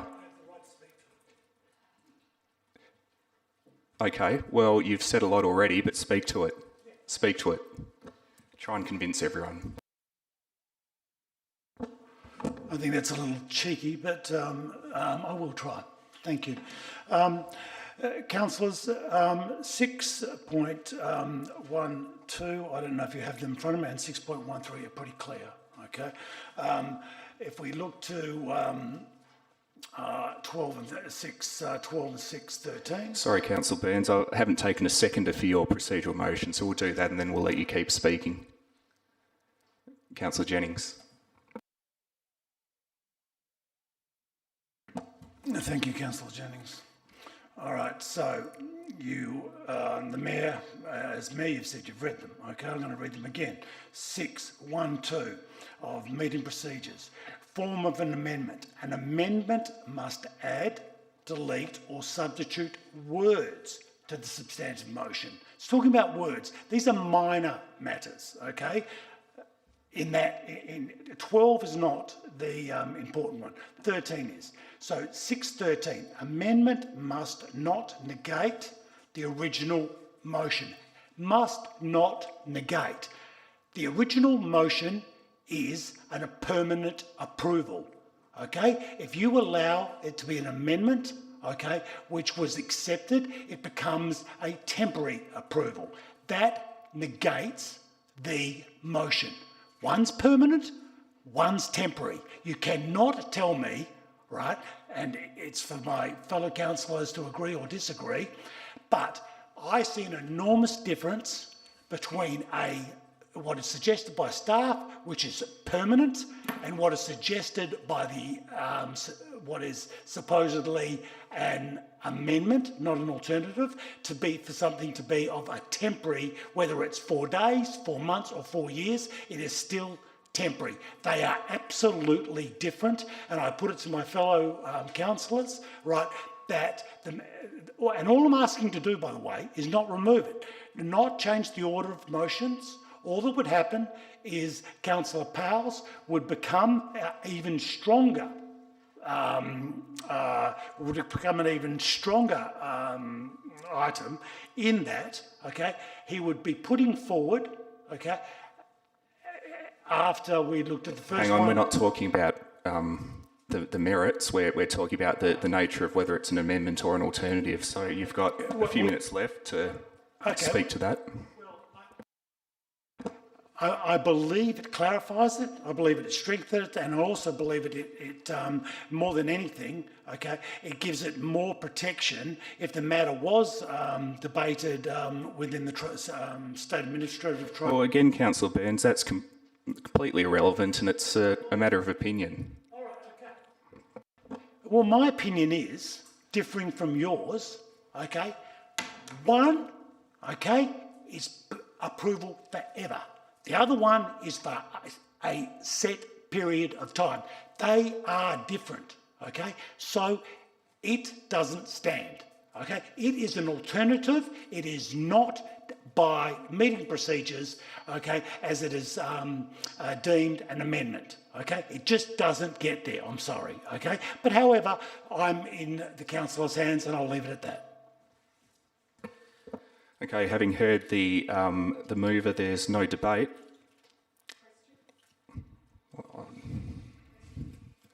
Yeah, sure. What's the question? Well, the question is, if it was sectioned off as an amendment, does that mean that all of the words would where is his words? All of Councillor Powell's words, including the bits that aren't underlined, would that all come with it? Sorry, is your question if it's an amendment or an alternative? If it's an amendment, it's as submitted. It's pretty clear, I would have thought.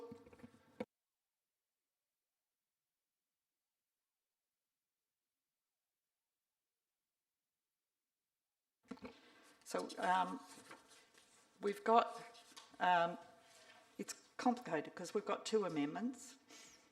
Well, maybe. Well, we're talking about Councillor Powell's only. We're meant to have Councillor Stroud's first. He's first on the list. Well, I'm aware of that, but we're debating whether or not Councillor Powell's amendment is an amendment or an alternative. So what's the question about that, Councillor Hammersley? If there's no questions, we'll call the vote on the procedural motion about whether or not to disagree with the ruling of the presiding member.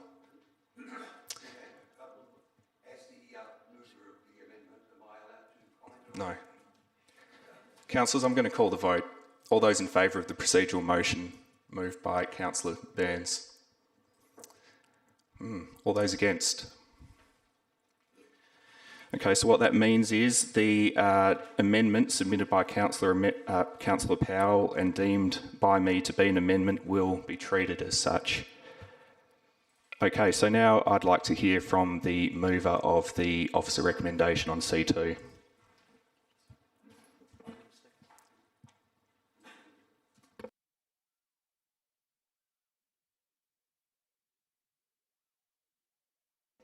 Has anyone seconded?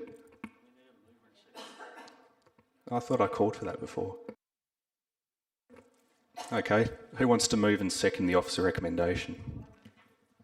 Yeah, I thought you did. No one took notice of that though. Okay, we've got a mover in Councillor Hammersley and a seconder in Councillor De Vries. Councillor Hammersley.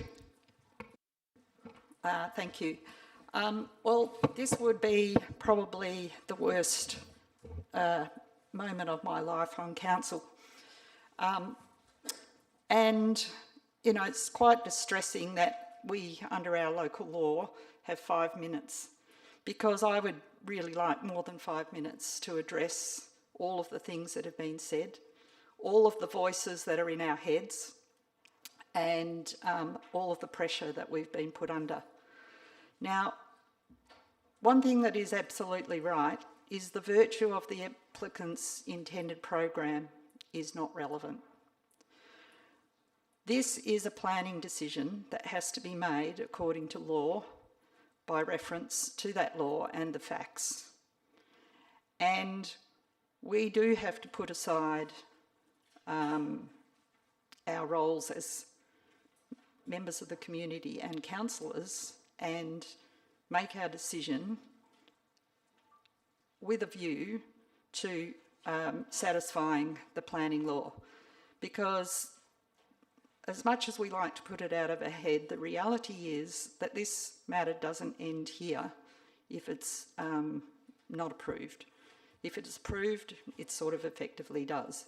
But we are not the only potential decision maker. And so when I come to these decisions, I always have the voices in my head from the SAT and the very many decisions that we get exposed to.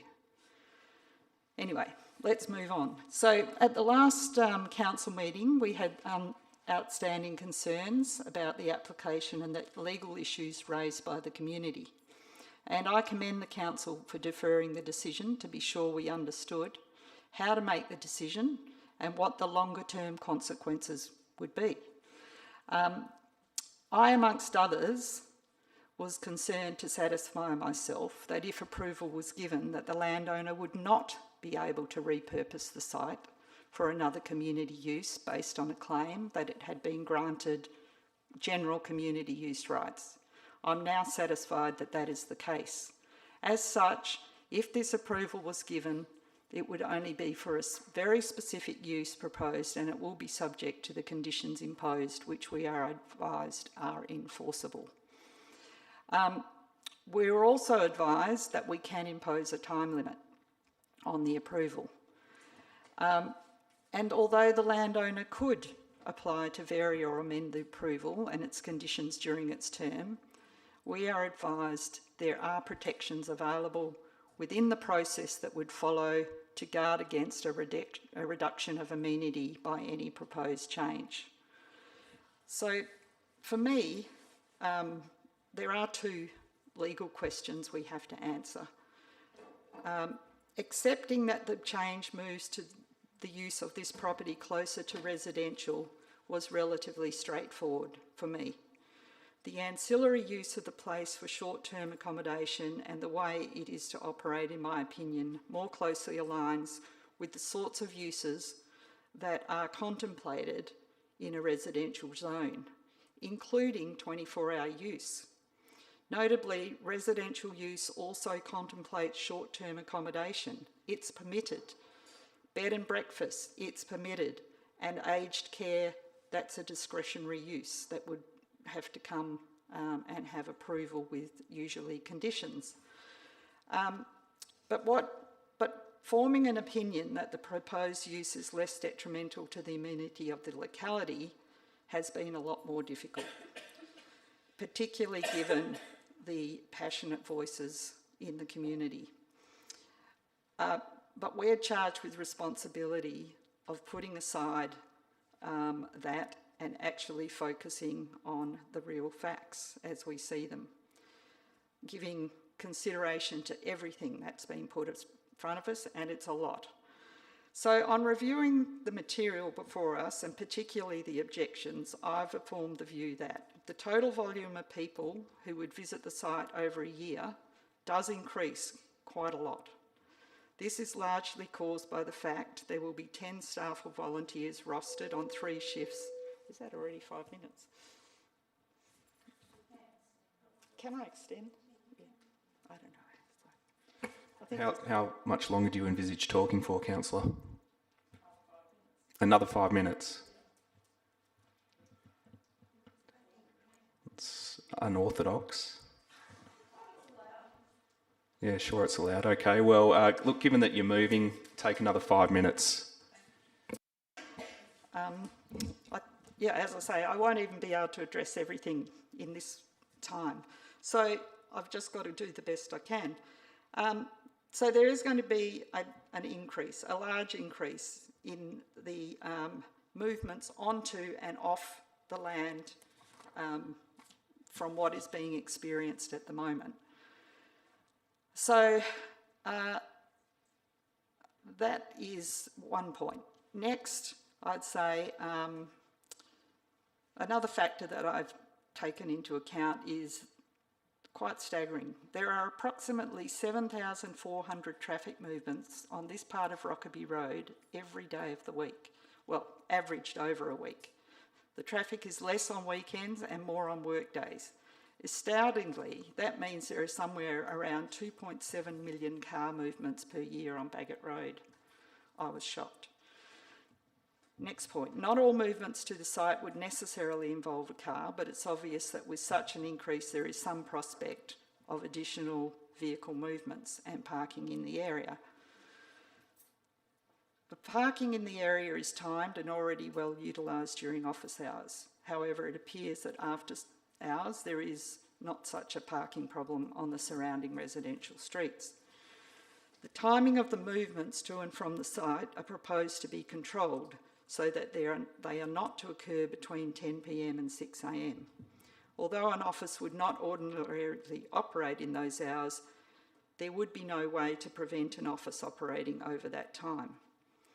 If the use is changed, the total number of people on site at any time will be capped at 15, whereas presently it is sometimes up to 41, not controlled by conditions. And in the future, this building, might be used for a different office purpose, such that there could be more people coming and going to the site, albeit likely to be mostly during the day. There could be some noise impacts caused by 24-hour use, but in my view, that noise would be well within and potentially better than what would be the case if the use moved to a permitted residential use.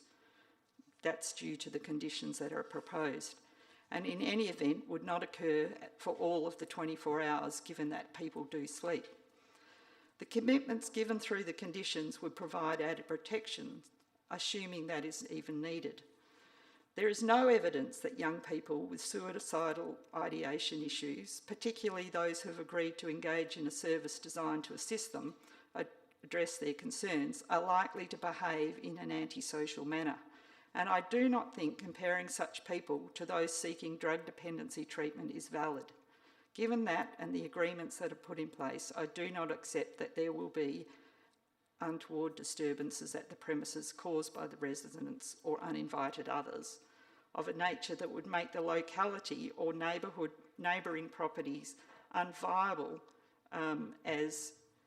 or unlivable. Emergency vehicles are not likely to be required at the premises, and in any event, occasional exposure to them is a normal part of residential life. In addition to normal avenues of complaint and assistance, police, health and environmental laws, re-noise, etc., there would be an additional avenue via the planning conditions were significant issues to materialise. So I'm going to have to just skip through most of this, but amenity does contemplate quiet. However, that does not mean total quiet and no disturbances. It's a lottery for all of us what sort of neighbours we end up with. You could have a neighbour that has a barking dog, including at 11 p.m, as often happens near my home. You could get neighbours who regularly sit outside smoking, drinking and playing music. You could live next door to people who argue loudly with each other, or a household with crying children or noisy teenagers playing electric guitars, coming and going at all times of the day and night and parking their extra cars off on the street. You could have neighbours with health problems requiring attendance of carers or clinicians so that they can live at home. You could have a neighbour who has a heart attack or a fall, or with a self-harming or suicidal family member resulting in attendances of ambulances and of police. You could have a neighbour who converts their property to an Airbnb with a parade of different people using the premises. I think I'm going to have to wrap up. Anyway, in the end, I think this becomes a balancing exercise between the amenity effect, if any, caused by the increase to and from the property, and in the context of those 7,400 cars that are flashing past most days of the week. And then the decrease and the benefit of the decreased total number of people that can be on the site at one time, and the imposition of the planning conditions. I'm inclined to the view that the balance comes out in favour of the new use being less detrimental than office use. The removal of the sign is also a small step towards regularising the appearance of the place as residential. It may appear that it has been accepted by the applicant that there is an elevated risk of disturbance at the site. If not, why the conditions? But on my reading of what has happened, I doubt that is the case, and if we end up in the SAT, I suspect no such concession would be made. As I understand it, the inclusion of conditions involving codes of conduct, etc., is a reaction to concerns expressed by community members. I don't think the fact that these controls are offered can necessarily be taken to be an admission that there would be problems without them. It's just as reasonable to characterise the agreements made to be openness and confidence that the operation can settle quietly into the neighbourhood. So at this stage, I'm inclined to vote in favour of the thing, but I'm going to listen to the debate, and obviously if my reasoning is undermined, I will take that all into account. Thank you. Councillor De Vries. As a decision maker here tonight, I'm only here to consider this matter on planning grounds and whether the existing non-conforming use, with the proposed non-conforming use will have a greater impact, equal or lesser impact on the amenity of the locality, and whether the proposed use is closer to the intended residential zone. As it stands, I'm moving towards supporting this change. But I want to outline that this is a debate, and in a debate we listen to each other, and we certainly take the views of other elected members into consideration.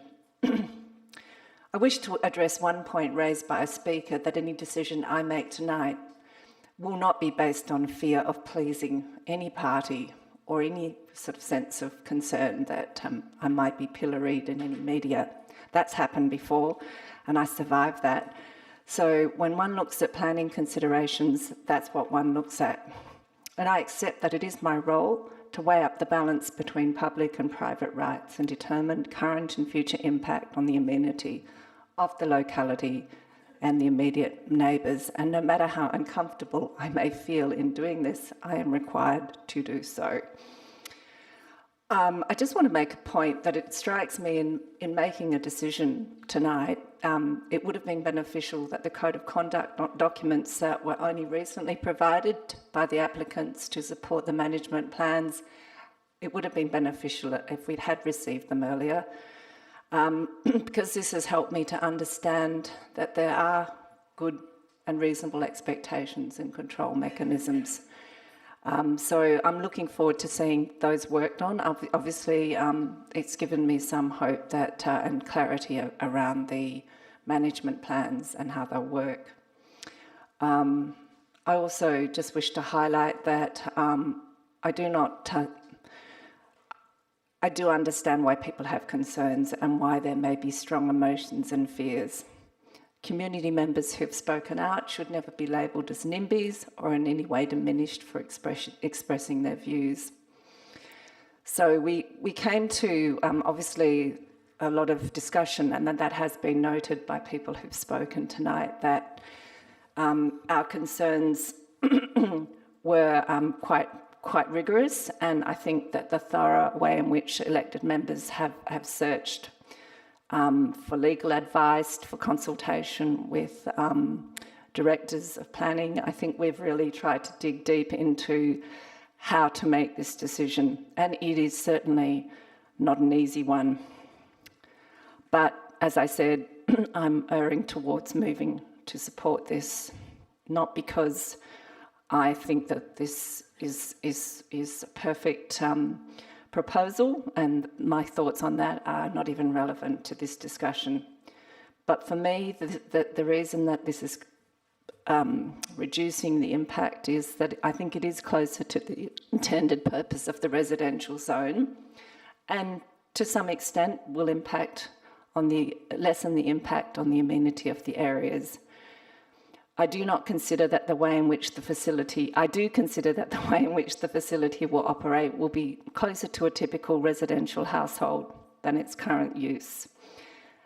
The existence of management plans is critical to my weighing more to supporting, because I think having controls over the number of people on site at any time is important. And while I accept that there may only be a few cars currently parked as in its office use, that there's no guarantee that would be so in future. So the management plan does restrict the number of people on site, and I think that's an important consideration. I also do believe the removal of the 2 hoarding signs will reduce the negative visual impact, which is inconsistent to a residential area. There are codes of conduct which are so far looking as if they're going to be extremely supportive of good and clear guidelines for the management plan. I'm confident that the applicants are sincere, that they wish to address community concerns, and I'm pleased that one of the documents that's been produced is the Subiaco Community and Engagements Complaints Process, which provides room for community feedback and one-on-ones with the CEO if the community has concerns. And I would hope that this process could be kept in place until the community is completely satisfied with the processes that their complaints have been addressed. I also acknowledge the concerns raised by Louisa Clayton that the management plan is only as good as the implementation. And I would anticipate that the Samaritans have a high reputation to uphold, and that the involvement of Telethon Kids Institute would ensure that these processes are fully upheld. It should not and would not be set up to fail, because it is, after all, a trial which has a backing of $3 million. And I'm sure that any reputational damage would be would damage the brand name of the Samaritans as a key health care provider. But I'm here to listen to the debate, and I'm here to listen to residents, which I have obviously tonight. There's been a lot of sharing of very different views, and quite frankly, it is the most stressful decision that I, as a councillor, have had to consider. And I'm still considering it through this debate, so I look forward to elected members raising some points. Thank you. Okay, before we try some amendments, I'll look for a speaker against. Councillor White. Thanks. I've been trying to think the last few weeks about, the fear that I have about this is, is the technical the enemy of the good for me? Am I starting to think too technically about this when what we actually need is a service like this for our community? And to be frank, yeah, I feel like, we have been received advice that we are the decision makers. I don't want to second guess what any SAT or anybody else is going to do with this afterwards. I think, it's incumbent upon us, and for me, when I put my hand up for whichever way we go, and I'm inclined not to support this, is because, it's clear what our decisions are, even though it's a very difficult decision.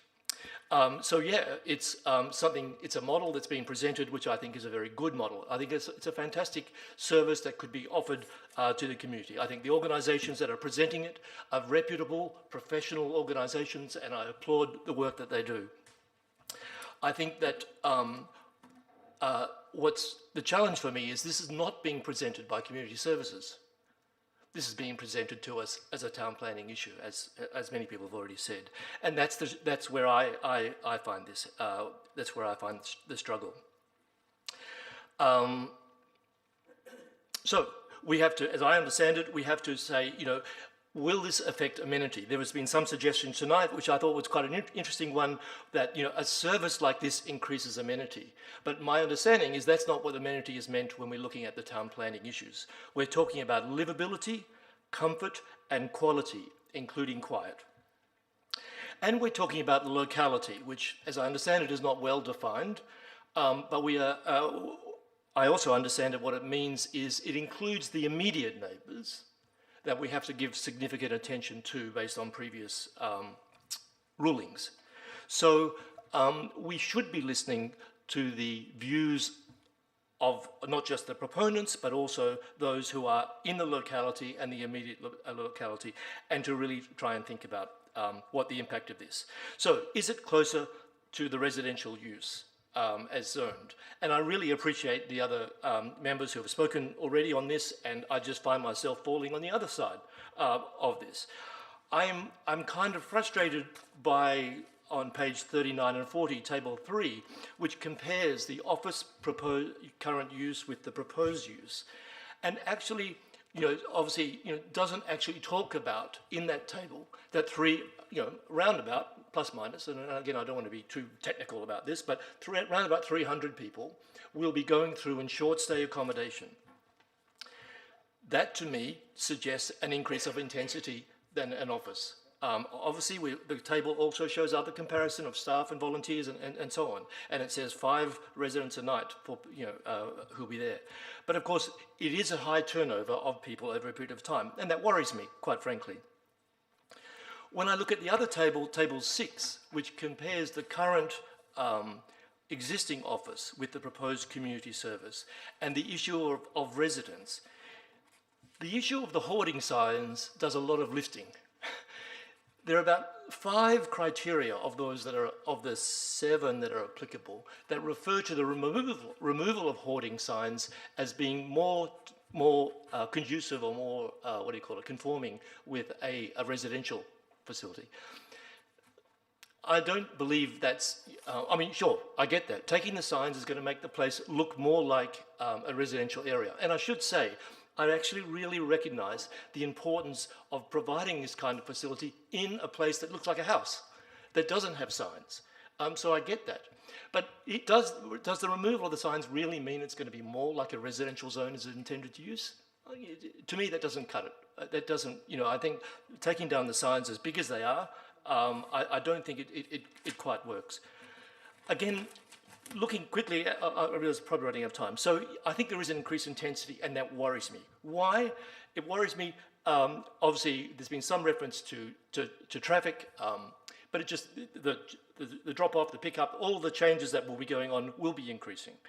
There is an increase of risk. I don't share the views of some today who have talked about safety. I'm not personally convinced that it's going to be a threat to safety, but I am fearful that there will be increase of risk, of just risk to the amenity, in terms of what it will mean for those criteria of what we see of amenity, which are livability, comfort, quality, and quiet. That will happen. Now, the staff have said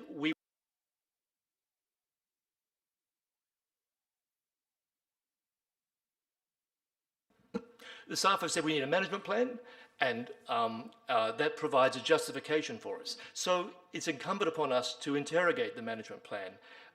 And I honestly feel it's the current draft that I've seen is left wanting in a number of areas I've already raised in other times. There have been issues around the compliance and the monitoring and enforcement of the management plan. I, to be honest, share these concerns. They worry me. I can't see that we have a stick to apply sufficiently to ensuring that it works in this way. So this is where I'm struck with. I think it's a great idea. It's a good service, and I don't want to be stuck in the technical to say, and try and find a way around to negotiate or navigate out of this.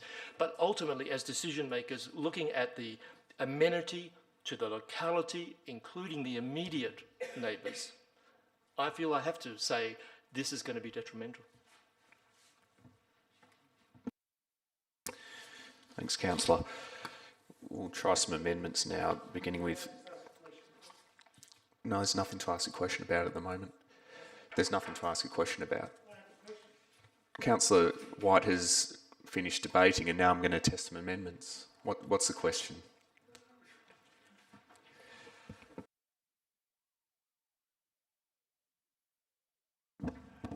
Thank you, Mayor McMullen. My first question would be this, and the staff's on notice.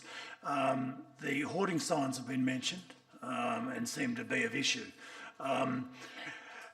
Could staff answer, were the hoarding signs ever approved, or were they just placed there? And if they were approved... Director of Development Services. Thank you, and through you, Mayor. The hoarding signs were approved in 2015. I believe it is mentioned in the report, potentially in the background section.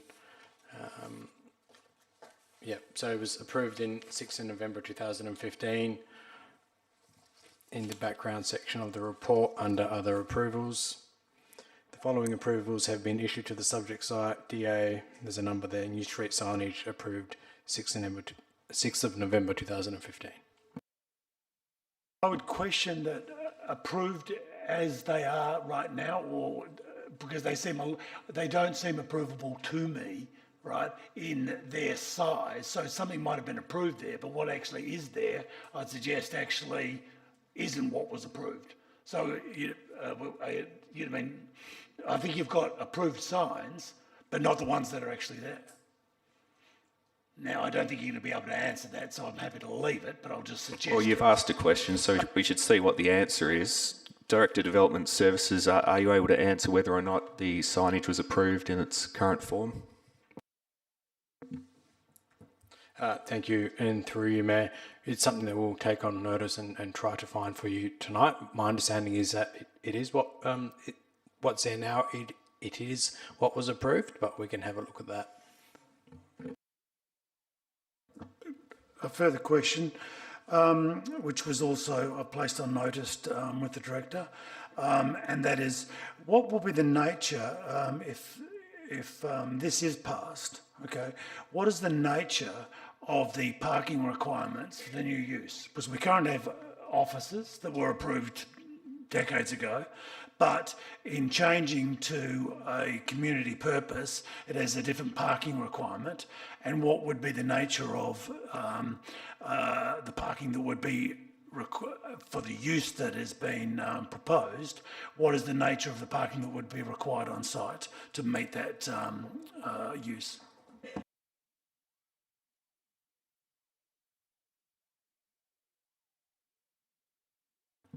Thank you, and through you, Mayor. So, if approved, Condition 1, as recommended on the approval, requires the development be carried out in accordance with the approved development plans. So, on the approved development plans, there are areas for parking and drop-off. So, the parking requirements will be as they are detailed in the approved plans. There is no parking numbers or requirements which apply to this site. It's as considered for this proposal. Well, I'll take that as almost, it's going to be as you wish it to be, you know, I mean, as they're going to, you know, I mean, be. All right, I'll just one more second, please. No, look, I'll leave it at that for now, and I'll speak shortly. Councillor Stroud will test your amendment. We'll have you moving, and I'll look for a seconder for Councillor Stroud's amendment.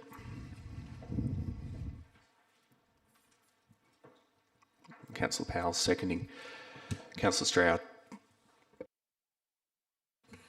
Yes, thank you, Mayor, and good evening. Sorry, got a croaky throat. Just as I introduce this amendment, I just want to explain that after last month I went back to tours and read absolutely everything, including all the statements made in the gallery. And it got me thinking about how this approval could be improved. One of them was to add an amendment to D. The community members had raised concerns for the need to ensure a direct contact with sanctuary staff, including contact after hours. So I'd like to draw councillors' attention to the amendment to D, which states, provide direct, including after-hours emergency contact details for the program team leader to the owners and occupiers of adjoining residential properties as determined by the City of Subiaco, and so on. So I believe that this would improve the communication liaison with the community and will provide an important service. The second amendment concerns Condition 3. This is really upon advice received, but it's just a small amendment because Condition 3 did not include in parentheses the social services and accommodation. And just by including this description, this descriptive term, it aligns with the paragraph, the first paragraph of the officer recommendation. So this amendment is merely adding the social services and accommodation to Condition 3. My third amendment involves Condition 10, and this revolves around the concern that the community purpose use could be used for other things other than what has been deemed appropriate in this DA.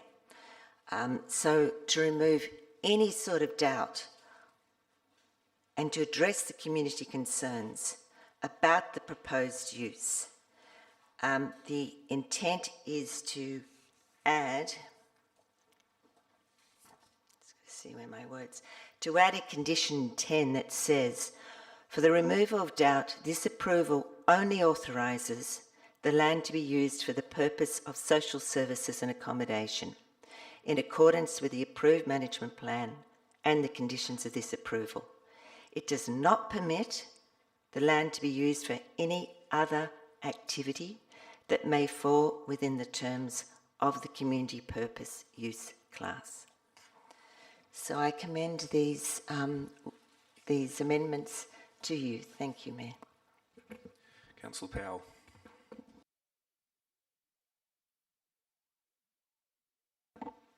Yes, thank you, Mayor. And look, I'll try and be quite brief. The evening is stretching on. These are almost technical amendments. They're aimed at strengthening the protections in the conditions, which I support. It's aimed at giving more surety, especially to the people who live in the locality, and providing a way of direct and immediate contact from residents to the management of the facility if there are problems. So I think that's probably a worthy thing. Anyone wishing to speak against the amendment? Okay, I'll call the vote on the amendment. Okay, now's your chance.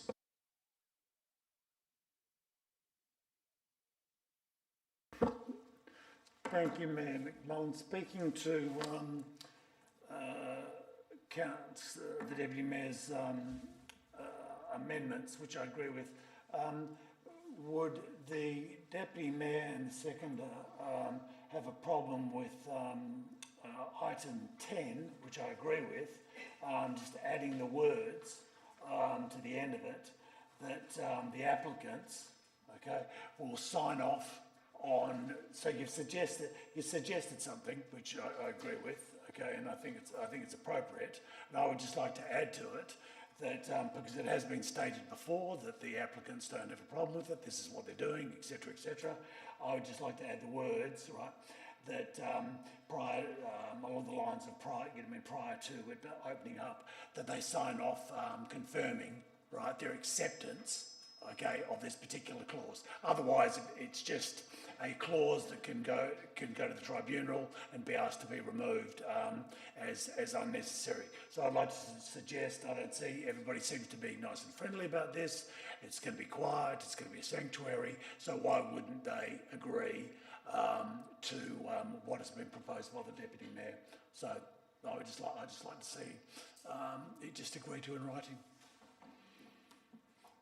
If that would be acceptable. Oh, sorry. Look, I would really prefer to keep it as is. Thank you. Okay, any final speakers to the amendment? I'll call the vote. All those in favour of the amendment? All those against? The amendment is carried 8-1. Okay, now we'll move on to Councillor Powell's amendment. We'll have Councillor Powell moving, and I'll be looking for a seconder. Councillor White. Councillor Powell.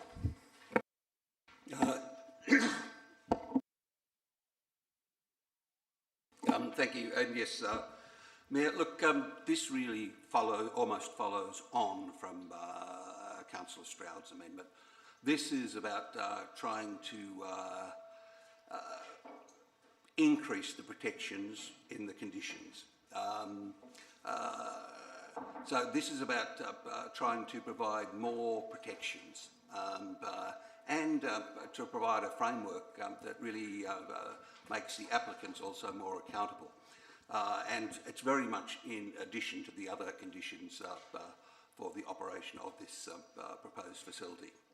So look, one of the earlier questions though was, sort of why 4 years from some of the residents.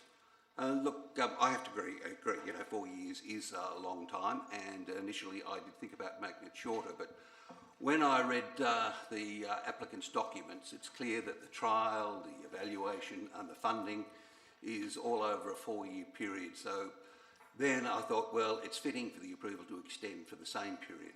Now, on this, I don't think we can really be half and half. We either let the trial run to full term or we say no. So under this amendment, it's about setting a fixed period that will allow the trial to proceed to its conclusion. But the kicker is RUA will be required to make a fresh application at the end of this period if it wishes to continue the service. Now, a member of the gallery also asked about what will be the parameters of that. Well, a fresh application is going to allow for a complete review of how the service operates.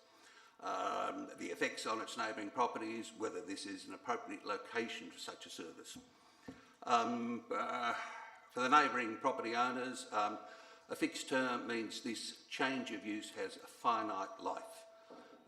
And this is hopefully going to give some comfort to the neighbours who've expressed concerns about the long term if changes to the use is made permanent, and in the future the ownership of the facility changes hands, resulting in new operators. So look, I accept that 4 years is quite an interval, but at the end of that period, there certainly won't be any guesswork. It'll be known, and this fixed term of approval will also make sure that the applicants are accountable at the end of the trial, and they'll be accountable to the community. Councillor White.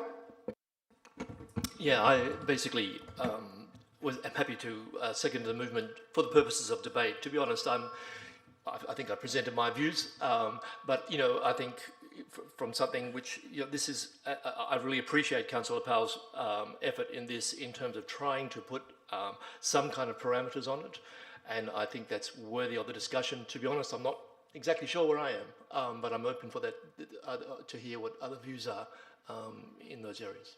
Thanks. Any speakers against the amendment? Sorry, through you.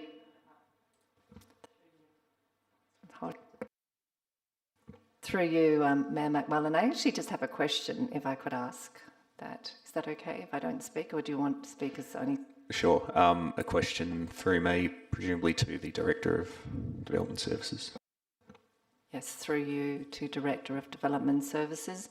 So with this amendment being 4 years, should the, impossible happen, I suppose, that the project did not go to, say, the full 4 years and it lapsed at the end of 3 years, what would happen to the facility? So it's sitting there, 3 years, $3 million, it's all used up, volunteers aren't available. What happens to the facility? Does it sit vacant for the remaining year, or what's the outcome? Thank you. Thank you, and through you, Mayor. So if this temporary approval was granted through the condition, and halfway through the trial the approval stopped being used for what it's approved, then it would sit vacant until a new approval was sought, whether that's for something that's permissible under the residential zone or anything else. So it doesn't automatically be approved for anything else. It would sit vacant and need a subsequent decision following that. Through you, Mayor McMullen, this is just a follow-up. So it doesn't have to sit vacant for the full year that there was nothing happening. They could actually come back earlier with a new proposal and not the full 4 years. That's what I'm just trying to clarify. Thank you. Thank you, and through you, Matt, yeah, absolutely. So it could change subject to an application from the landowner applicant. Any other speakers to the amendment?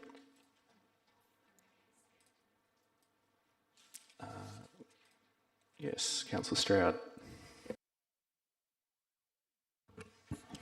Yes, thank you, Mayor. I'm happy to speak to it. Particularly, I was also happy to second it quite confidently.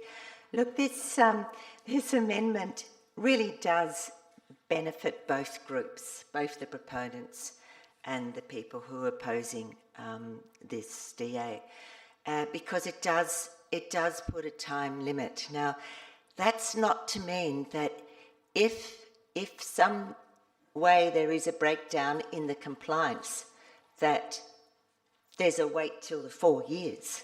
This will be closed down by the city if there is some sort of breakdown in the compliance and the whole system isn't working. Otherwise, if it's smoothly going along, the beauty is, or maybe not, maybe there's some hiccups, the beauty of this is it does give it a time limit. Now, and on planning terms, there is very much planning merits to a time limit. So I believe the arguments for it are really quite rational, and I recommend the amendment. Councillor Jennings, I saw your hand up.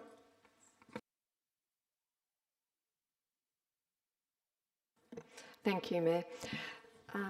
I would support Councillor Powell's amendment just on the basis that if this approval does get up, it may give some comfort to those who are concerned about amenity impacts, and if indeed it turns out to be the case that there are greater amenity impacts than what some people are speculating will be the case.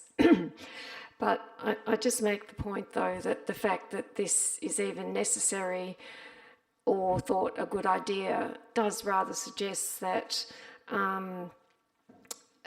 there will be adverse amenity impacts, and to what degree, that is the point in contention, but it does suggest that it's useful or even necessary, and this goes to the point of, you know, the amenity having to have less impacts under the new proposed use as versus the old or existing office use. So that's all I want to say. Thanks. Final call for speakers on the amendment before I call the vote. All those in favour of the amendment? The amendment's carried unanimously. So we've now got the officer recommendation for approval with conditions as amended by amendments from Councillor Stroud and Councillor Powell. We've heard speakers for, a speaker against. I'll look for any speakers for the officer recommendation as amended now.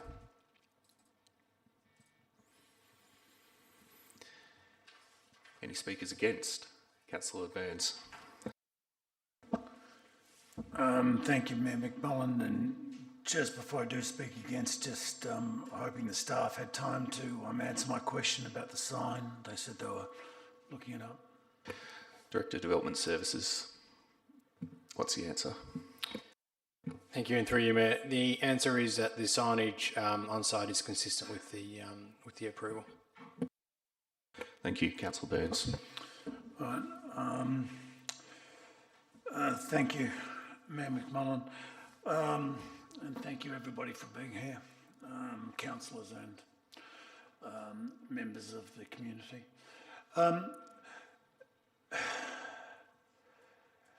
This, to me, is just wrong. It's wrong on planning grounds. It only should be addressed on planning grounds. The nature of the community purpose, right, I find irrelevant. It is a simple town planning matter, okay? In dealing with it, we look to section 23 of 23 and subsection 3 of our scheme, okay, which talks about the use must be less detrimental. I've heard arguments here trying to explain to me and to the community who, and I will say on behalf of the majority of the community, do not believe it to be less detrimental. Less detrimental. However, even though they're the ones that live directly next door to it or in the surrounding area, it seems we know best. So let's look at it in a planning sense. And arguably, by the way, I know, I'll find a hand or two. I'm short of it, but I see this as pretty much a lost cause. But I'm going to speak anyway.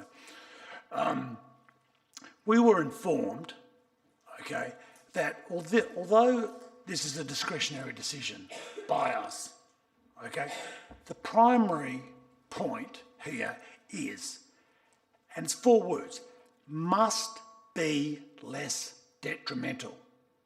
And that is just impossible. That's just impossible to conceive that an office, okay, that's been there for years, and I don't really care if it's hardly used or not. I do agree. Sure, tomorrow there might be 100 people stacked into it, okay? But they actually can't do that because they must meet certain requirements. You just can't pack it out with people. But I'll accept that it could be a worse office, right? But right now it's not. But let's presume tomorrow, okay, just out of spite, it becomes the most horrible office you've ever seen, okay? So there it is, okay? So instead, we'll look at the alternative, okay? And the alternative is community purpose. Well, community purpose under our scheme, okay, is only allowed in one location, and that is, we call it in our zoning code centre, but just so everybody understands, we're talking about the town centre. So basically Rockaby Road and that area. That's where you put community purpose, okay? Nowhere else, okay? Now, offices, okay, they go into mixed use, town centre, other locations, all right? They intermingle with residentials. We like that, okay? We don't do it with community purpose, but it is done with offices, all right? So there lies one of your town planning problems in talking about a detriment, okay? That we move on from that, okay? People have talked about numbers. The numbers are pretty simple, okay? Allowing the fact that it's desperately needed, okay?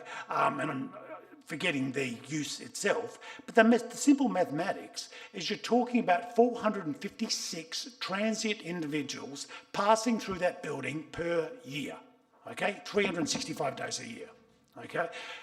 And that means Christmas, weekends, days, nights, okay? Nobody moves in and out of the building from town, well, they can leave, right?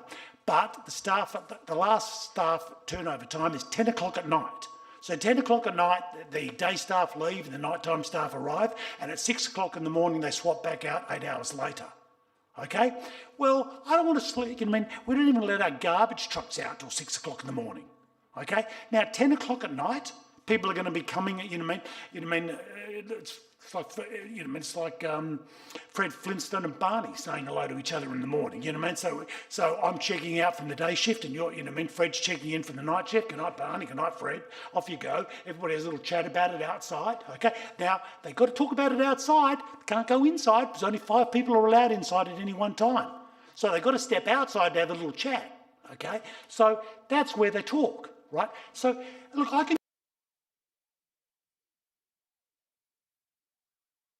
you can see where I'm going to it. It is, okay, it is more detrimental. It's unquestionable. You people are right, okay? Sorry, through the mayor. These people are right. I don't want to get caught on that again, all right? Now, so then, once we determine it is detrimental, okay, so then, all of a sudden now we've got discretion, okay? But we don't get there because it says it must be less, not equal to. It must be less, not even a little bit less, okay? And then furthermore, it's got to be more attuned to the surrounding neighbours. And I'm sorry, okay?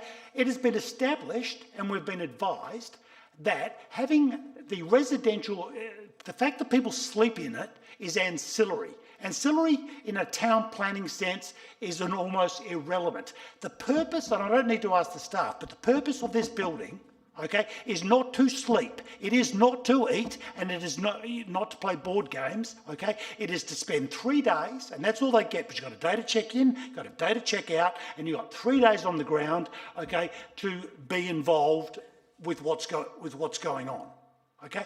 Now, that's fine, but that's its primary purpose, okay? And that's not residential. I'm sorry. You might think taking the signs down makes it look like a house. Okay, sure, I'll grant you it does. But it doesn't go to the primary purpose. The primary purpose of this facility is to deal with people that have problems, okay? Not to give them somewhere to sleep because they're homeless, not to feed them because they're hungry, okay? It is to deal with the issues that they have to deal with, right? And that's the end of it. So I don't expect to win this argument, okay? But I'm going to tell you right now, okay, and I've been doing this for a long time, okay? You are outside, anybody that supports this is outside of what the planning codes, what LPS 5 says, what the Development and Planning Act says, right?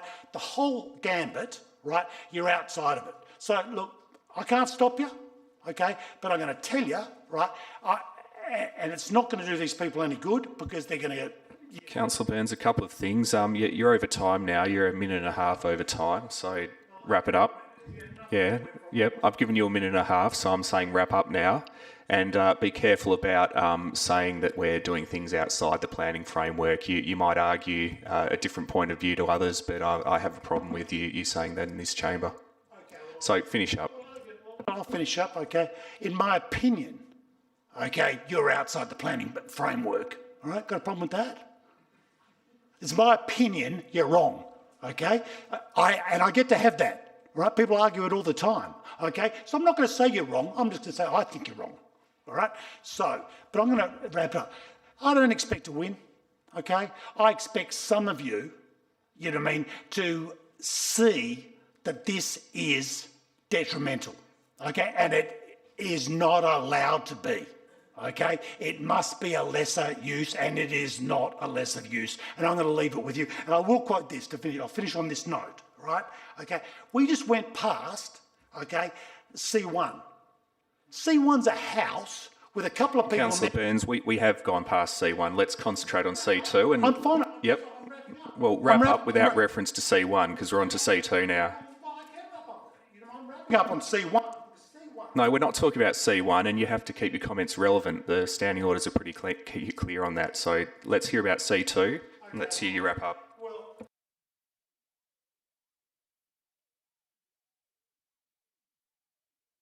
That at the expense, one of the councillors said at the expense of the neighbours in referring to it. Well, I can tell you where the expense is here, right?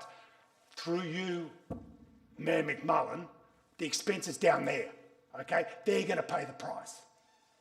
Thank you. Thanks, Councillor. Any other speakers?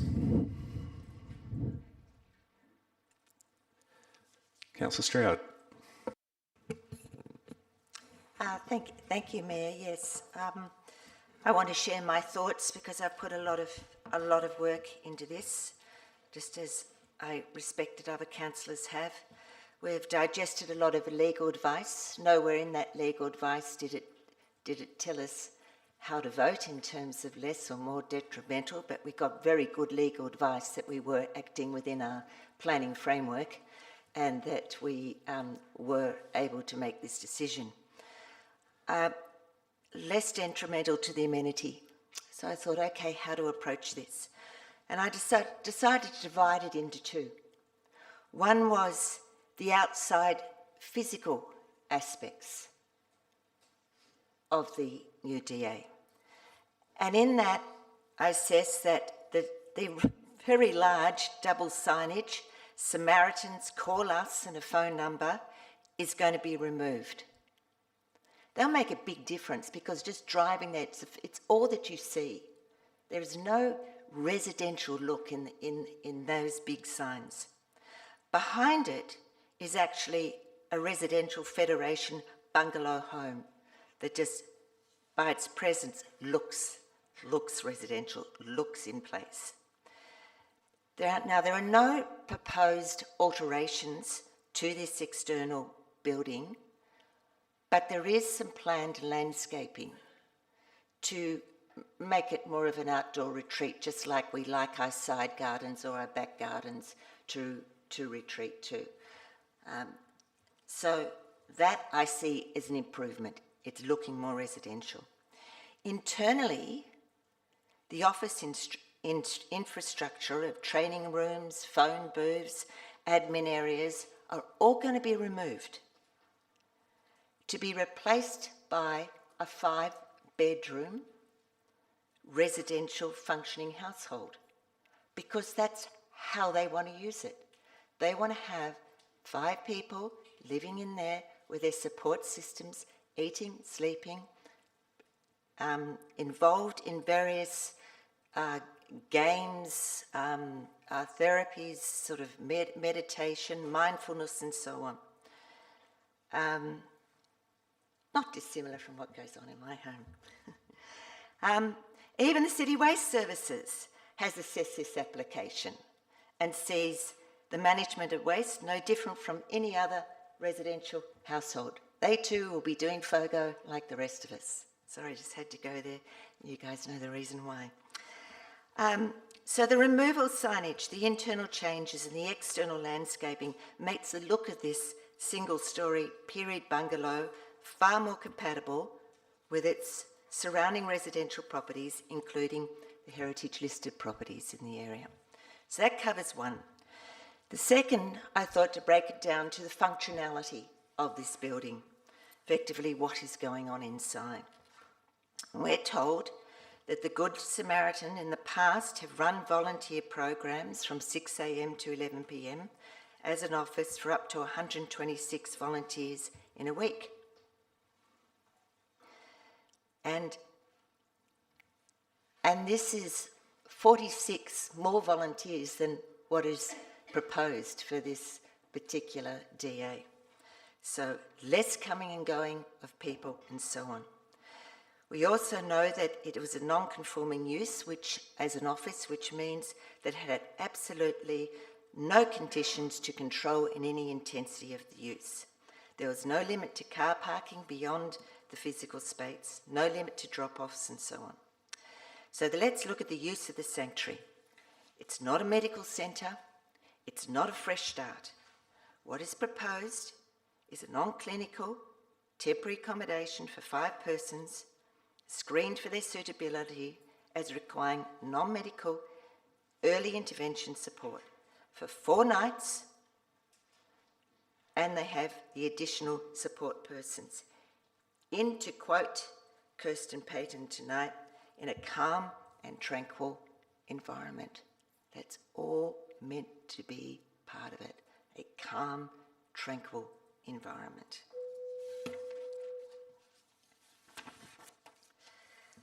And unlike the office use, we have an approval, this is very important, with conditions and a management plan.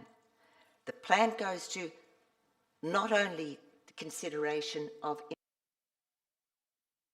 and I have a little bit more time, thank you, not only consideration of impact and residential, but we must remember that the management plan there is also for the benefit of the sanctuary program. Now we've just strengthened that approval with conditions, a 4-year time frame, direct 24-hour contact details, and further clarification to limit the scope of the community purpose use. This community purpose use does align with our strategic community plan, which is to promote a sense of community which is diverse, inclusive, and provides opportunities to foster community health and well-being. So to finish off, councillors, we have a duty here to protect the residential amenity by approving with these conditions, because an alternative is that this could be approved, as we well know, by a minister with no conditions. That would be an incredibly disappointing outcome for this residential amenity. Thank you. Any other speakers? Councillor Jennings.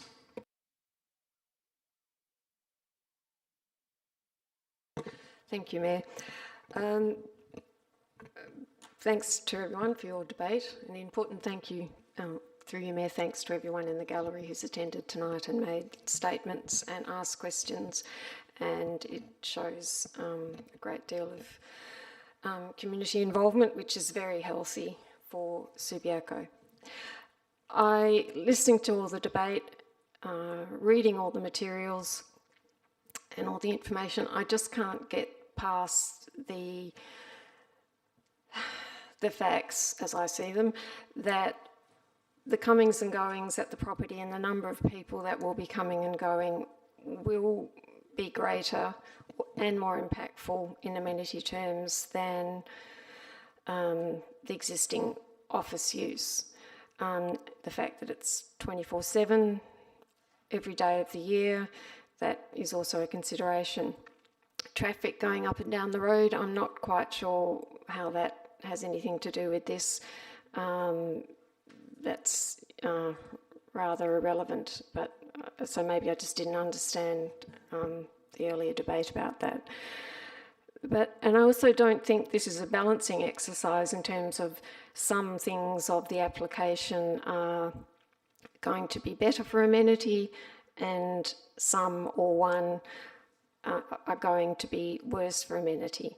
The way I'm looking at it is if anything is worse for the amenity than the existing office use, then that's enough to preclude us exercising our discretion to approve the application. So I don't want to go on about everything, all the debates. I think most of the issues have been brought out in the debate. I do support what Councillor White and said in particular, and I'm unsure about the moving closer to the purposes of the zone. Certainly it's ancillary, the accommodation use, and the main purpose of the application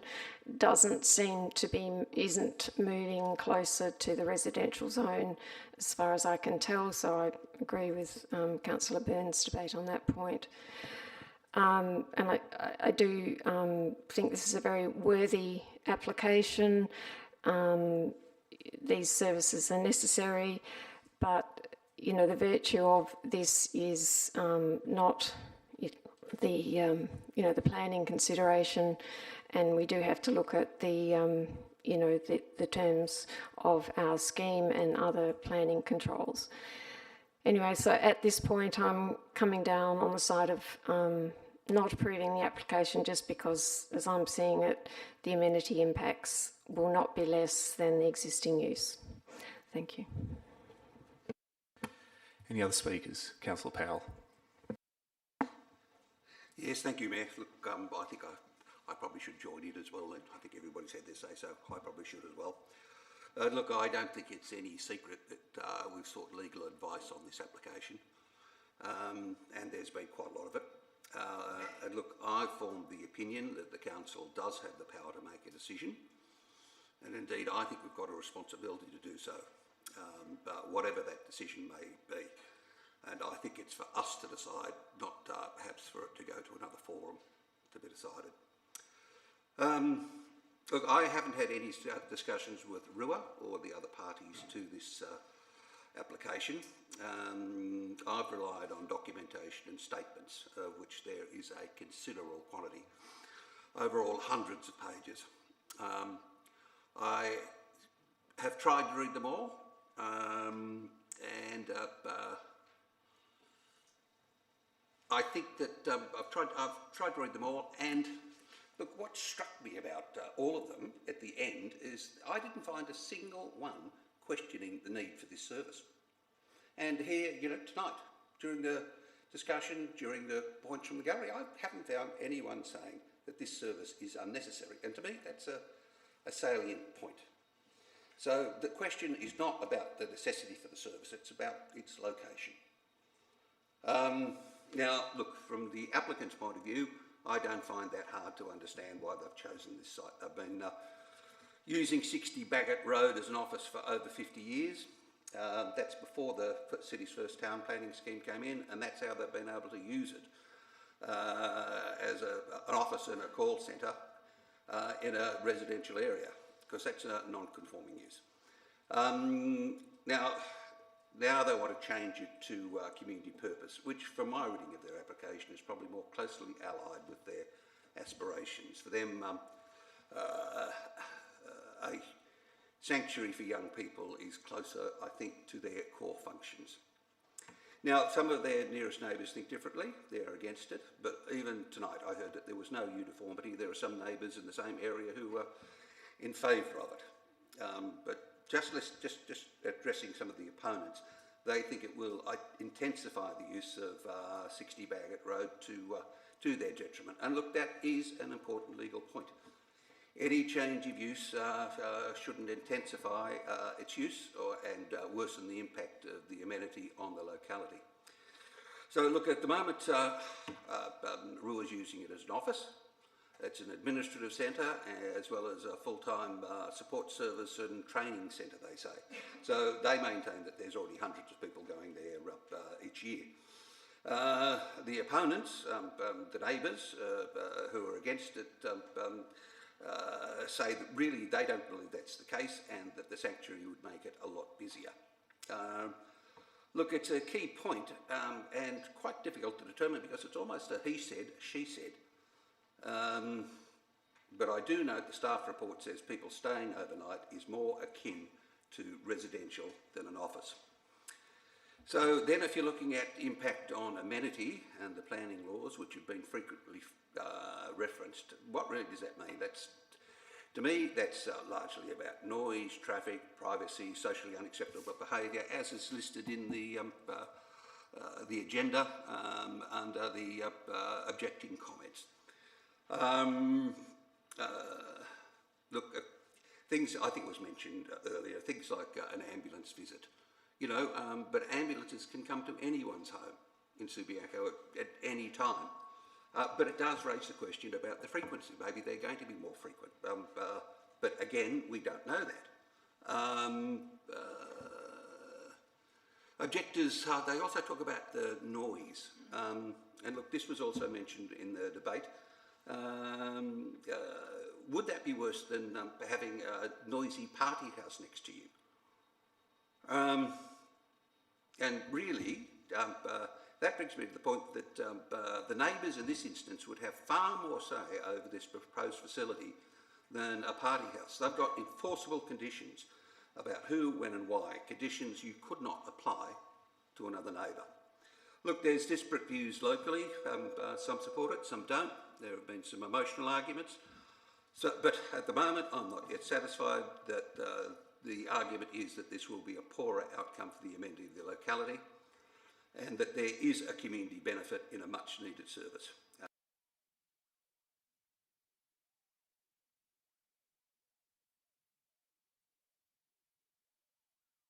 From the amount of all the councillors has done, this is going to be an informed decision by all. Thank you. Any other speakers?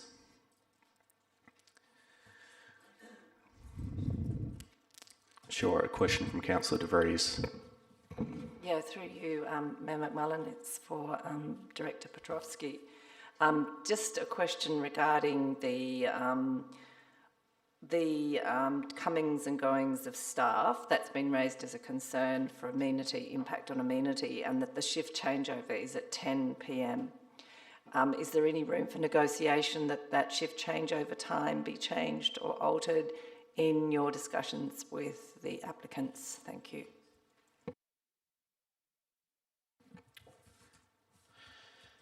Thank you, and through you, Mayor. There is a condition which talks about a handover procedure, so we'd expect that would ensure that there is a handover, there are specific areas and people don't linger outside and cause any undue additional noise. So there is absolutely scope within the handover procedure, condition 2, to clarify that and to enforce compliance on that. So shift changes can only be between 6 a.m. and 10 p.m. So perhaps through a handover procedure we can try bring that down to 9, and that's something that, should it be approved, can be discussed with the applicant. Councillor Powell, question? Yes,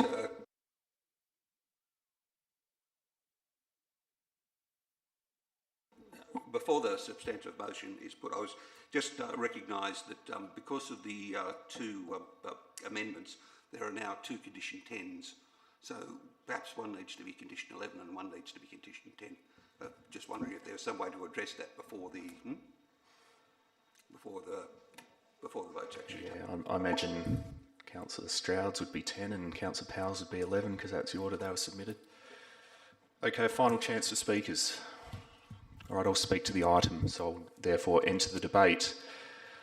Councillors, this item illustrates the challenge of being a decision maker, and there's no legal advice, there's no town planning advice that can make it for us. At the end of the day, it's up to us.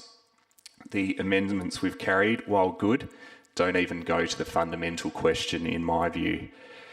However you articulate it, the question is simple. It's quite simple to articulate, but hard to answer. And it all comes down to whether each one of us is convinced that this development will have a lesser impact on amenity than what is currently on the site. If it's greater, even a tiny bit greater, then the application must fail. If the uses are about the same, then that's not enough. The application must fail. Now, no one has a crystal ball, and at this point I'm one of 9 votes. All I can do is listen to the professional advice, listen to the applicant, listen to the neighbours. There is no right or wrong answer. There are only matters of opinion. People may say the position is clearly this or clearly that, but it isn't. There's nothing clear in this decision. An office, in my view, for the most part, has a limited impact on amenity. And I suppose the question is, could a community purpose have an even lesser impact? Well, I say yes, it could. A small number of people staying at this site on a short-term basis could, in my view, have a slightly lesser impact on amenity than an office. We're not talking about cowboys operating this site, we're talking about Rua and the Samaritans and Telethon Kids Institute. If this proposal gets carried, I'd say to those organisations that council and our community is putting our trust in you, so don't let us down. Councillors, if you vote in favour of the proposed use, it doesn't mean you haven't heard the families living nearby. If you vote against, it doesn't mean you haven't heard the submissions in support of the proposal. And I must say I'm very proud of the standard of debate this evening, and also the level of scrutiny and questioning that's happened outside of the meeting. Members of the public, you've seen only a small snapshot of the rigours that these councillors have put this application through. No one here is in cahoots with Rua or Samaritans, and certainly not the state government. To those opposing the development, we're just like you. We're living in the suburbs of the city of Subiaco. We're living our lives in the best way possible, just as we know you are. Opinions will necessarily differ, and that's why we bring these things to council. But my opinion is that I'm convinced that the proposed use will have a marginally less impact on amenity than the current use. Therefore, I'll be voting in support of the officer recommendation. Any final speakers? Councillor Hammersley, do you wish to close? Thank you. Thank you to all of you. I think it's been very important that we do treat this, the time that we've spent and the effort that I know you've all made and that we've made tonight, which is just the tip of the iceberg, is very important, because sometimes it's not only what you do, it's how you do it that matters. And it does look like the vote is going towards, until we have it, we don't know, but it does seem to be drifting towards a majority of people supporting the application. I know that's going to be very difficult for some people in the community, and I hope that those people understand that we do care, but that we have a responsibility to address this with everybody's point of view, and it is open to people to come to the conclusion that this is less detrimental. It was said that it's not a balancing act. I fundamentally disagree with that. It is a balancing act, because what we're talking about is a concept, amenity. Amenity is made up of many things. It's not just one thing. The other thing that has come out strongly over the night is, I think one of the things that's so confusing about intellectually having to work through this is part of the desire is for this to stay as an office, because an office has some conveniences. People don't come there on the weekend. People aren't there 24 hours a day. But that's just not a realistic expectation of amenity in a residential area. Residential areas involve land use 24 hours a day. The issue here is the number of people using it. There are not many families anymore that have 15 people in them. You know, you will rarely come across a family that large. However, as I said in my original debate, I think it does involve a weighing up of the disadvantage of there being, over time, additional people coming to and from, versus the fact that there will be less concentration of people, that people will come and go in smaller numbers, just like in a regular household.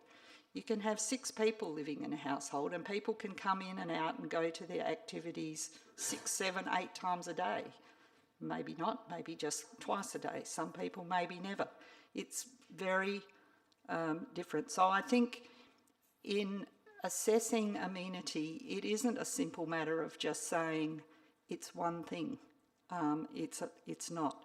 And so I hope that people will at least give us credit for having been willing to listen and take the pressure that this job involves. And it's not easy to turn around to people in your own community and say, I don't agree with you. But sometimes we have to do it, and I think for me tonight is one of those nights, so I haven't changed my position. Thank you. I'll call the vote. All those in favour? Against? The motion is carried 6-3. Thanks, everyone. Okay, let's move on to C4. Let's adjourn for 5 minutes. We'll be back on at 9:05 p.m, everyone.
Okay, councillors, we're back on and we're on to item C4.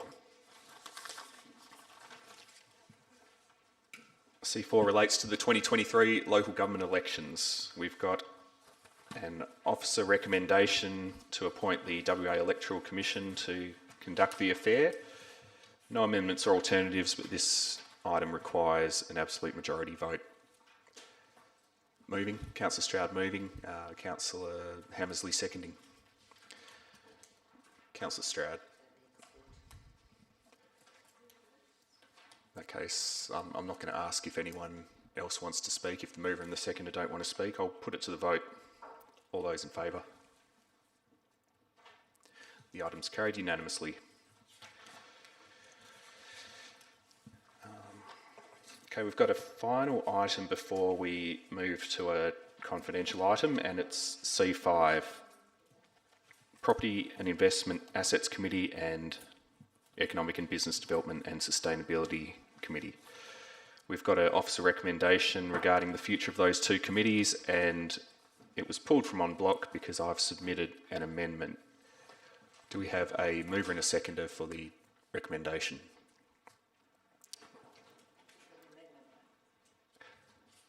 Mover and a seconder for the recommendation first. Councillor Hammersley and Councillor Stroud. Councillors, given that I've submitted the amendment, I'm happy not to speak to it if the mover and the seconder are happy to take it on. Look, I'll just ask for a seconder just to go through the motions, but I don't intend to speak to it, I don't think. So I'll move my amendment. Is there a seconder for the amendment? Thanks, Councillor De Vries. Okay, mover and seconder of the recommendation, are you happy to take on the amendment?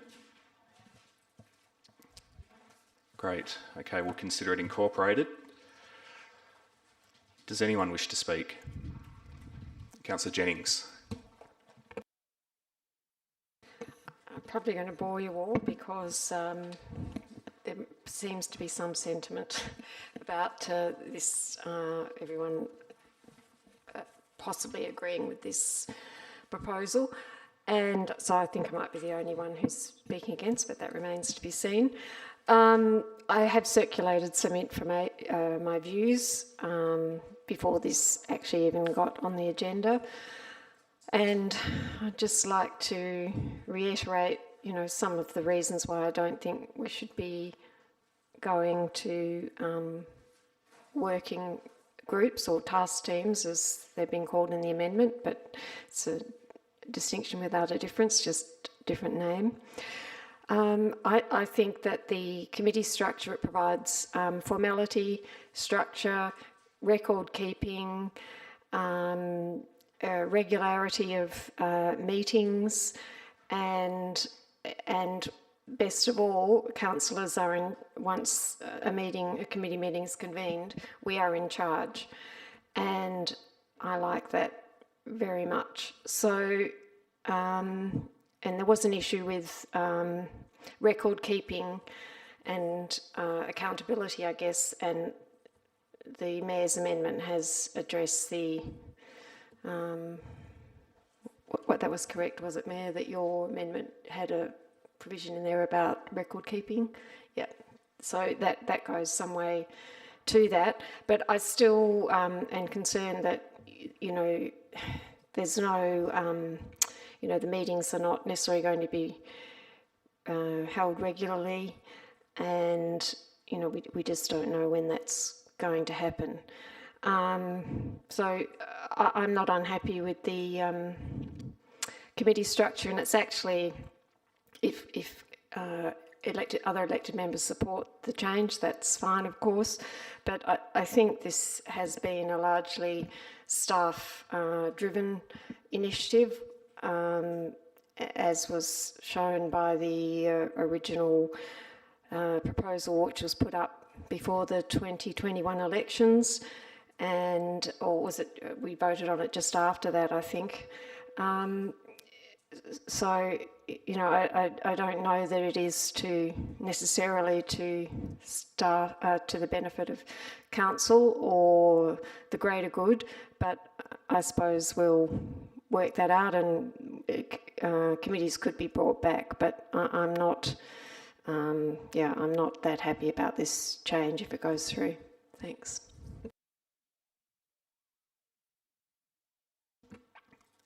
Councillor White. Thank you. I guess what I just wanted to do is firstly say how I hear Councillor Jennings on this point. I think it's an important one that she raises. For me, I'm in favour of the motion, essentially because, you know, if it's not working, we need to be doing something about it. And to be honest, I think I can't speak for PIAC, only for EBSAC. You know, it hasn't worked as I understood it would, and maybe, as Councillor Jennings suggests, that's not necessarily to do with the structure, but something about it has to change. And from my own point of view, I feel like I've been trying to instigate change that has been essentially head against the brick wall in terms of trying to make that committee structure work. And we've often heard that it's the formality of the Local Government Act that's been the problem here. And I think Councillor Jennings has raised the issue that, in fact, it's the formality that can work very well in terms of accountability and reporting and knowing, you know, that we have a voice in this area. And I completely hear that. So there is an advantage, I think, possibly in trying out the task team's approach. You know, it's that it might be more focused on particular work items and more time-bound. Of course, it may have less formality restrictions to it, but I think Councillor Jennings is correct to raise the challenge or the challenges that creates. From my own point of view, I think it's something to monitor closely. Again, it's kind of like you know, insanity is doing the same thing and expecting it to be different, and I feel like we haven't got a result over the last 18 months. Certainly talking from the EBSAC committee. And so it would be good to do something that has a result. And maybe it's a task team mechanism that will do that. So for me, it's a watching brief. And I'm certainly in support of the amendment and support of the motion. But it's something we should be watching to see if we can get the sorts of outcomes that we're after. Any other speakers? Councillor Burns. Thank you, Mayor McMullen.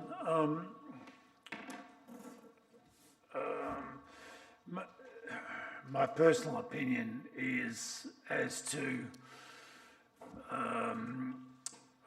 what Councillor White has said about this new system and what Councillor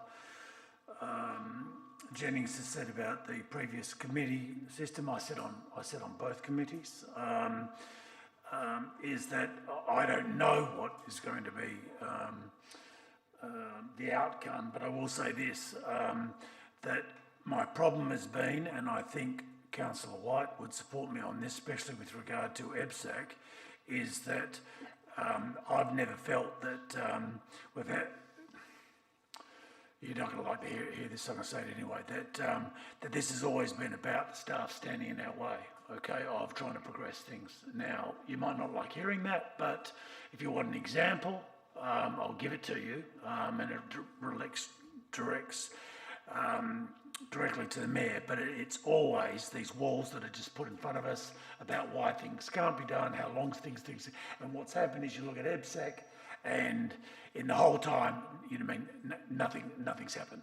You know what I mean? Councillor White and I's our personal frustration on it. I shouldn't be speaking on his behalf, but if he wants to disagree with me, he can. But my concern is nothing's going to work until the elected members and the staff are working hand in hand with each other, and I'm yet to see that. So I'm very disappointed, and I don't know if the new one will work, and I know the last one didn't. I wish it had have. Thank you. Any final speakers? Councillor Kosovic. Thank you, Mayor, and through you. Speaking about PIAC as the chair, in the time that we've run those meetings, I don't think that we have effectively value-added any of the matters that have come before. I think we've bogged down over what was a leasing agreement and what time, when staff should go in and negotiate. I don't think it was added anything, and I think the general feeling when we discussed it on the planning day was that there was no real value in continuing with PAC. That's my understanding of it, and I supported that on the day. So I would support the recommendation. Councillor Stroud. Thank you, Mayor. Obviously, over 12 years, I've had a considerable experience with both these committees. With regard to PIAC, there is no external input in that. It is just a smaller group of councillors discussing items that eventually is going to come to council anyway. There's no external input. I don't see really the point of it. It's doubling up. And a very good example is actually in front of us tonight when we go behind closed doors, where we have an amendment that's already been voted down by PIAC that's coming back to council to discuss in the wider group. The elected member has a right to do that. Why do we bother about PIAC, really, when it all comes to council? With regard to the Economic Business Committee, I've had a lot of experience of that too. I like the idea of a task team. I believe it's far more nimble. I believe we can tap into the expertise that is out there and with its wide and varied possibilities of engaging the community instead of just a very small number of select community members sitting on a committee for 2 years.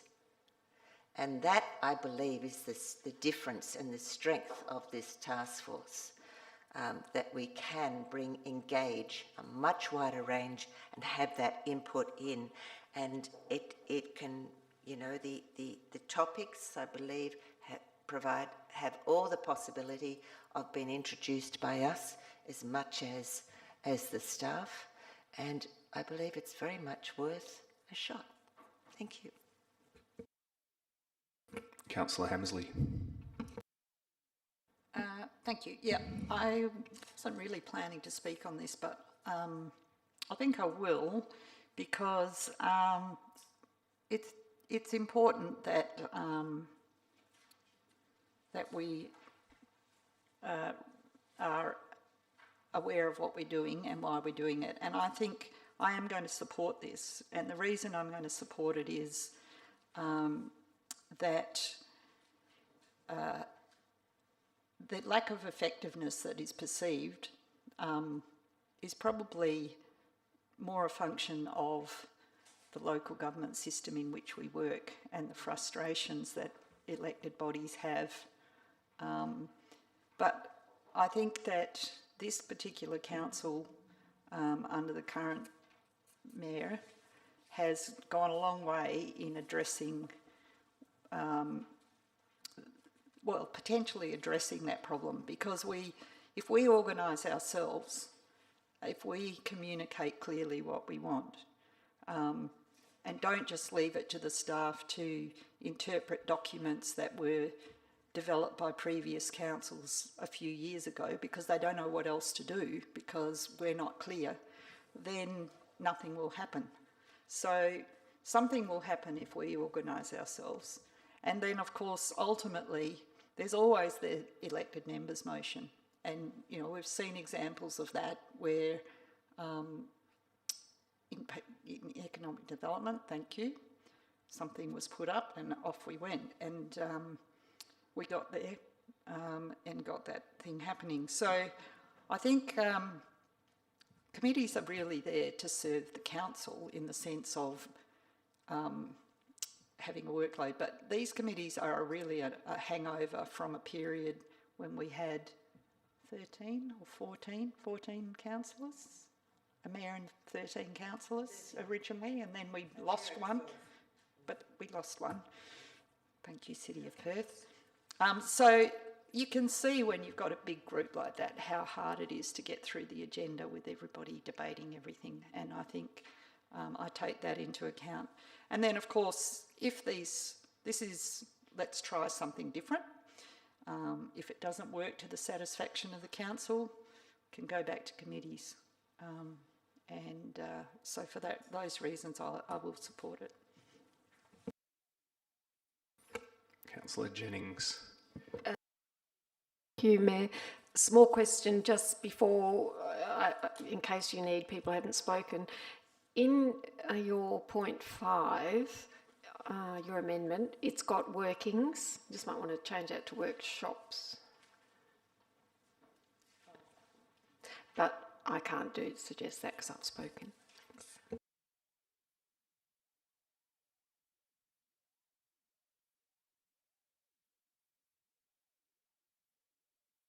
Good pickup. Does the mover and the seconder want to correct that?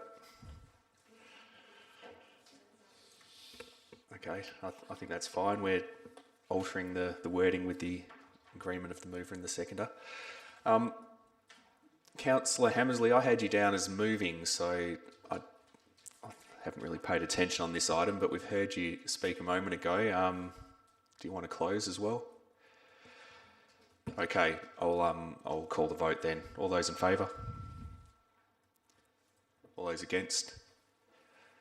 The item's carried 7-2. Now we need to move okay, well there's no urgent business, no elected members' motions. So we now need to consider a procedural motion to go behind closed doors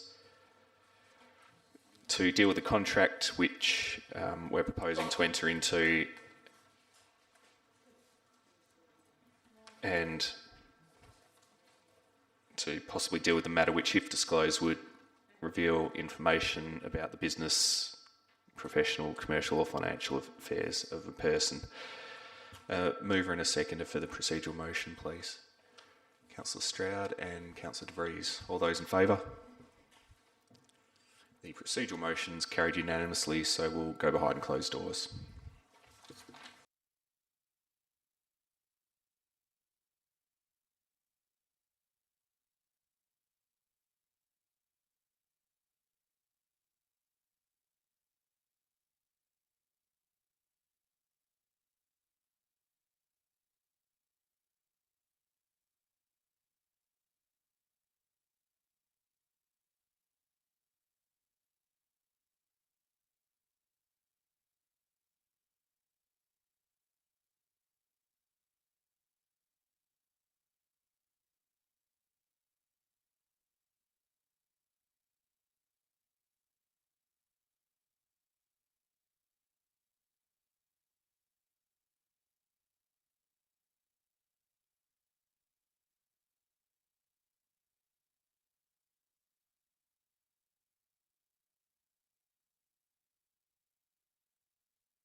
Okay, for the benefit of people still watching the meeting, Council has resolved behind closed doors as follows in relation to item 13.1.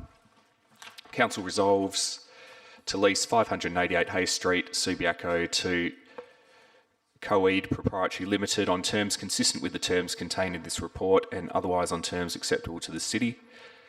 Council authorises the CEO to execute any documents, deeds and agreements necessary to give effect to this resolution. Coed be advised of Council's decision and Council's decision be included in the public minutes of the meeting at which the report is tabled. Councillors, there's no further business, so I declare the Ordinary Council meeting of the 21st of March 2023 closed at 9:47 p.m. Thanks everyone for your contribution.